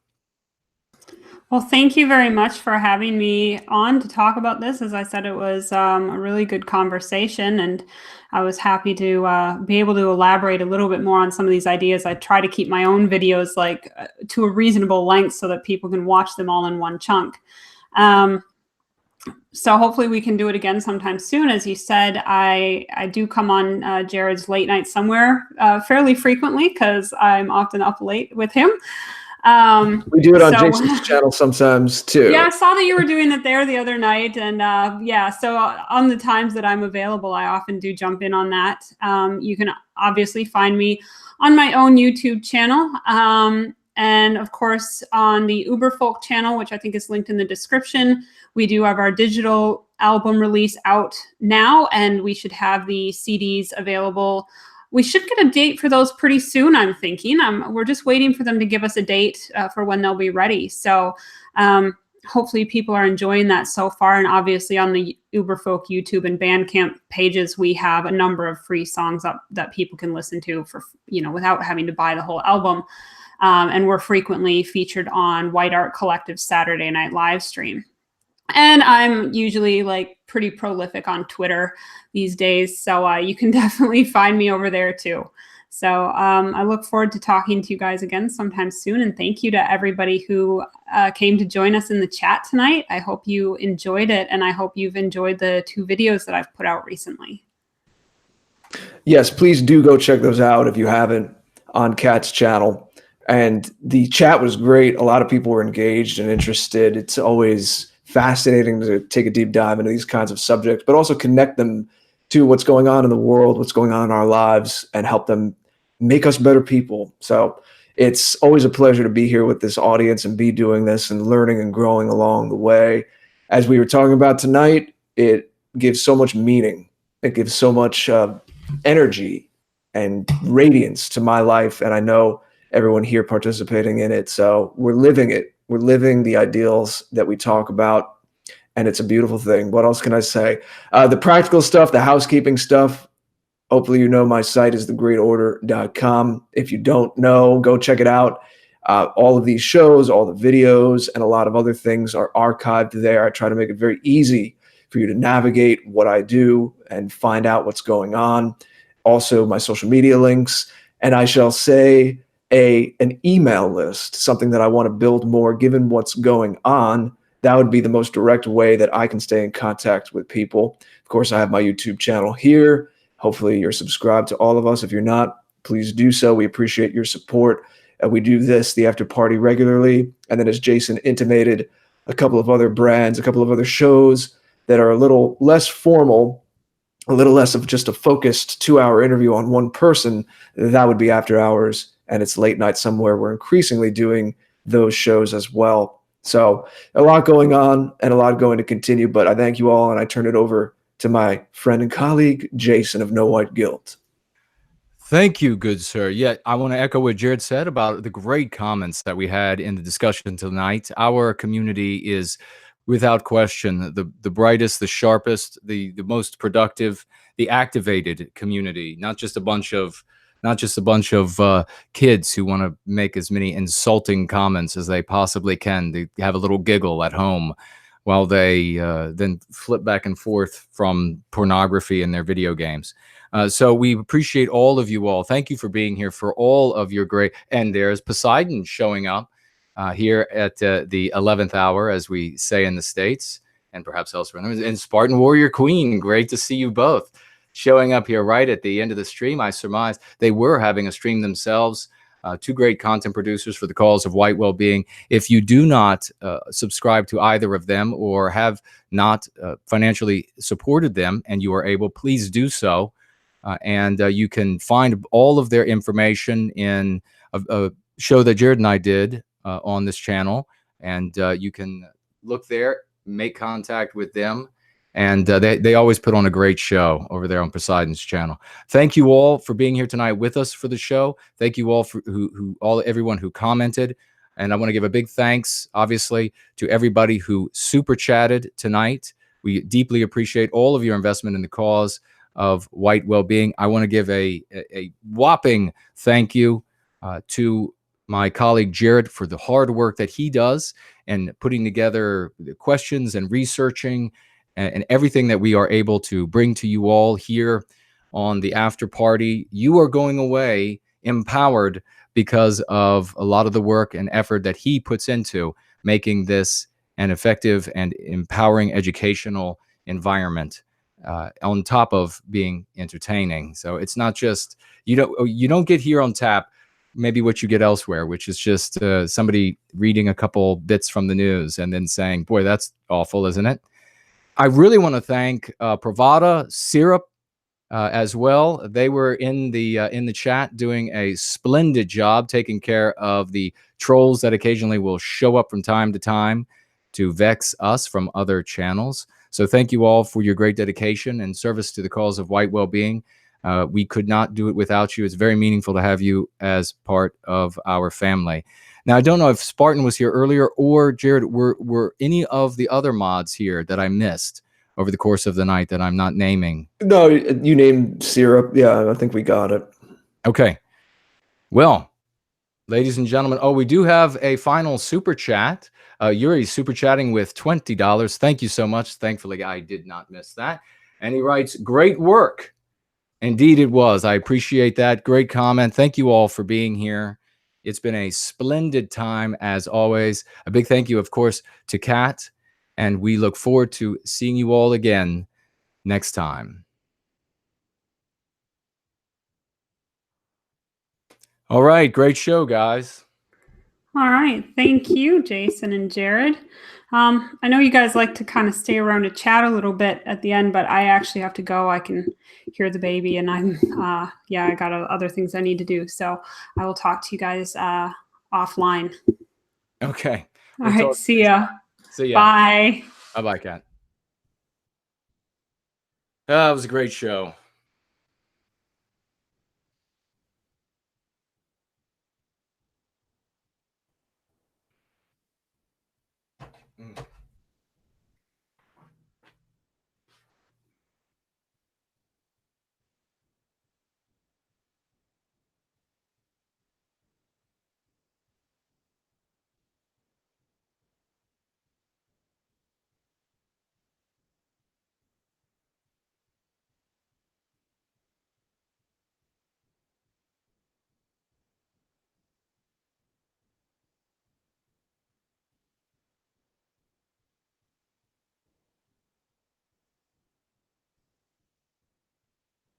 Was I muted?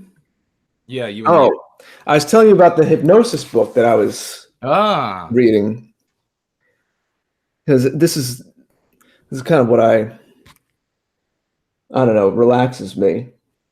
Because I get worked up after these and then I can't get to sleep. Oh, right. Right. I'm the same way. It says, saying something about visualization-based induction, therapeutic suggestions, and wake up to rouse the subject out of hypnosis. Oh, that's about getting out of hypnosis. But I wanted to read you a part about getting into it. I don't know if I could find it. Because my thoughts just run at night, especially after we do these late, you know? I mean, it's great. But no, I'm the same way. It's you get fired up, you get excited, and you want to just keep going. You lie down and look how late it is. Yeah, I know. I got to get up in the morning. I don't know. I mean, Pete's is open late. Do you want to go get a coffee? We could go to Pete's. I think they're open till 2 a.m. even during the week. Oh, I didn't know that. As long as I have to get decaf this time. Last time I was. Well, yeah. I mean, I was jacked all night long. Going on what I was just saying, they have tea too. I didn't mean you have to get a coffee. Oh, maybe so. That's what. Well, I had an attorney friend of mine actually tell me that juggling is good for relaxation. So I went ahead and I purchased some juggling balls. Was it that guy in Alexandria? Yeah. Yeah, I got to talk to him about setting up the corporation so that I don't expose my, personal accounts. No, don't do that.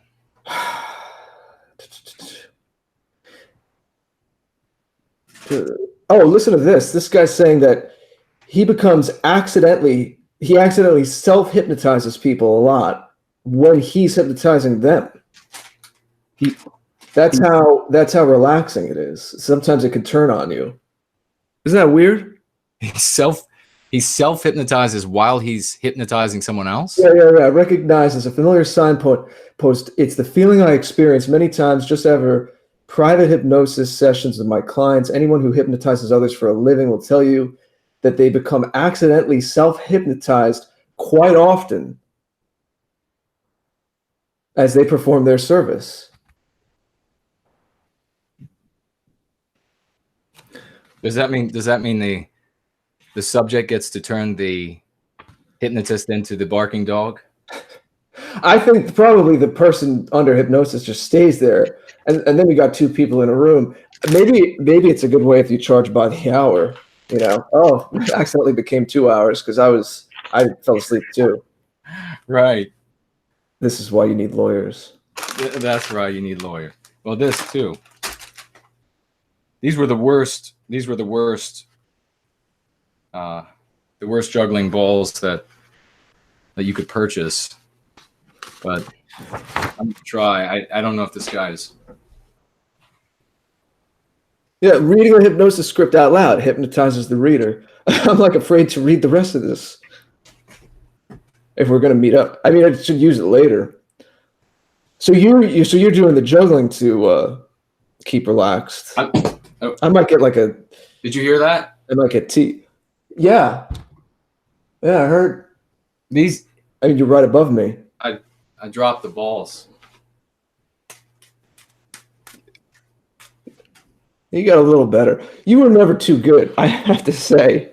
I remember you tried in school, but I don't think it's, you know, I give credit where credit is due, but I don't think juggling's your strong point. Damn. No, it's not. I accidentally washed the shirt. Yeah. I washed this shirt with a dryer sheet, and it did something to it. It itches like hell. I got to take the damn thing off. Is that what it does if you wash it with a dryer sheet? I didn't know. It makes it itchy. Well, I didn't know, but I was in with one of my other shirts. I pulled out of the dryer, and the dryer sheet was in it, and I saw that it needed to be washed again because it was still dirty. It still had the stain on it. So I threw it back in the wash with this and some other ones, washed them up, and took them out. I saw the damn dryer sheet, and I thought it'll be fine. But I put it on, and it's been itching since I put it on. I got to take it off. You like chamomile tea, right? Yeah. Yeah, I think they have that at that place, Pete's. Oh, okay. I'll get some of that. Decaf, whatever. But I mean, we could just talk about next week, Saturday. But I don't want to. I can't stay out too late.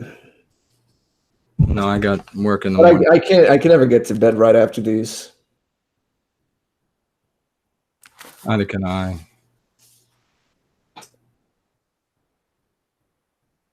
You should come downstairs in a minute. I will. We'll go. I just want to. I gotta change the shirt. I gotta come out of this shirt. Listen to this. Something about allergens. If someone has allergies, you think hypnosis could cure them of their allergies? Yeah, that makes sense. I will awaken from hypnosis by counting to 5. When I reach number 5, I will become fully alert and wide awake. Oh, so this is how you get out of it. 1, beginning to awaken from hypnosis. So this is what you're saying to yourself if you're self-hypnotizing. 2, I'm becoming aware of my surroundings, feeling satisfied, safe, and comfortable. 3, looking forward to positive results from this hypnosis session. 4, feeling absolutely wonderful. 5, now wide awake and fully alert. So that's how you get out of it. Oh, look at this. It's talking about drugs. That's what we were talking about that earlier. Unlike drugs, which follow the law of diminishing returns, I always say that. It takes more and more to get the same effect. Hypnosis works in the opposite way. Oh, it takes less and less. Yeah. That was pretty good. I don't know that. Did you juggled in the 5th grade spring show, right? Yep. Yeah, I was nervous. You were gonna. I don't know. You were okay that night, but you're never that good. No, I'm going to segue to swords one of these days. I wouldn't advise that until you practice a lot more. So I can't believe that. I never washed something with a dryer sheet. So what does it make it feel like? Feels like it's got almost like a static sandpaper. You think the dryer sheet would do the opposite. Feels like it's like almost like a static sandpaper sensation. Like it's. Well, you should change, and we should go out and talk about the next show. And but then I should be back by 1. Oh my God! Listen to this. Mesmerism. Anton Mesmer, hypnotized through a magnetic force that comes out of the eyes of all human beings, and that if channeled in certain ways can be used to heal or control the minds or bodies of others. I wonder if we could ever have someone like on an after hours talk about that. Because it's not really about white well-being, but we have an audience that they're into some out there stuff. Yeah, I think they'd be fine with that. I think it would work. It's probably possible. Yeah. Oh man, God, this is driving me nuts. So okay, so we'll go to Pete's and we'll get a. I'm just gonna get. Well, I might have a chamomile, maybe a. Yeah, they have everything. But I definitely have to come out of this shirt. You got to do your own thing as a man, but I got to say, even folding, ironing, like no one did it like Mom. No one did it like Mom. You wouldn't have that scratch if Mom was still doing it, but can't do it forever. No, exactly. I mean, were you uncomfortable during the show? Yes. Yeah, it was driving me nuts during the show. But I didn't. Hypnosis doesn't think that I ever scratched on camera. Yeah, did this ever happen before when we were on a show? No, this is the first time I made this error. Getting past the doorman. Getting past the doorman. The doorman is like. That's what this guy's calling the like your conscious mind. Like you don't believe you can do it. So that's the mental doorman. The mental doorman. That makes sense. Did you know Mom and Dad are actually not going to be around Sunday for dinner? No, I didn't know that. Yeah. What are they doing? I think they're going to Aunt Barbara's. Oh, okay. We should go. Maybe we could do an after hours that day. I don't want to drive. It's like a 2-hour drive. I don't know. I don't know. I'm not sure what I think about this. I got this from the local, like you put the book in the box and it's like a trust, one of these mini hippie libraries. Oh, right. I like washed it down before I touched it, Who knows who's touched it? Yeah, you don't know what they were handling or laying. Yeah, I took the 7th generation wipes and the antimicrobial stuff. Right. I don't know how that looked interesting. Help with. Oh my God. What? I am dying. Well, you can't wash it with the sheet, man. No, I'm not going to do that ever again. Oh, Jesus, I'm getting this juice on the book. See, this is why. Oh my God, it's all over my shirt. I have beets and strawberries, a little banana, soaked oats, protein. So I get, you need a little calorie hit after this. Oh, yeah, exactly. Oh, they have what they have to have at Pete's is some of those muffins. They have to get these, start selling those muffins that are made from almond flour. Yeah. I'll eat that. Yeah, no wheat. No wheat. Definitely no wheat. This could be a torture. You could do this to someone's clothing. I don't know. And Well, you put on like the white shirt with the yellow stripes. I'm gonna have to rewash all of it. Everything's like that. Everything that was in that load, all the darks that were in that load. All right. I'm gonna have to go to the dry cleaner. I got this smoothie on the suit jacket. Oh God. Jesus Christ! You can't hypnotize your way out of that. No, I don't think so. Make yourself believe that it's not there. I'd have to make everyone else believe it's not there. I'd be constantly hypnotizing people in public. Man. Sounds possible. Then they have these templates that people write in the back about what they want to do with the hypnosis. Their own ideas? Yeah. Their own objectives. Yeah. It's probably someone from Antifa had this last. Imagine. All right, I'm gonna have to come out. To stop people from watching TAP. Imagine. What, stop people from watching TAP? Imagine if it was in here. Yeah. All right. Well, it's 11:30. It's 11:30. All right. I'm gonna come out of this shirt and we'll go to Pete's then. Yeah. I'll show this to you. I'll bring it, but yeah. I'm not sure about this stuff yet. Maybe we could do something with it. All right. Maybe not.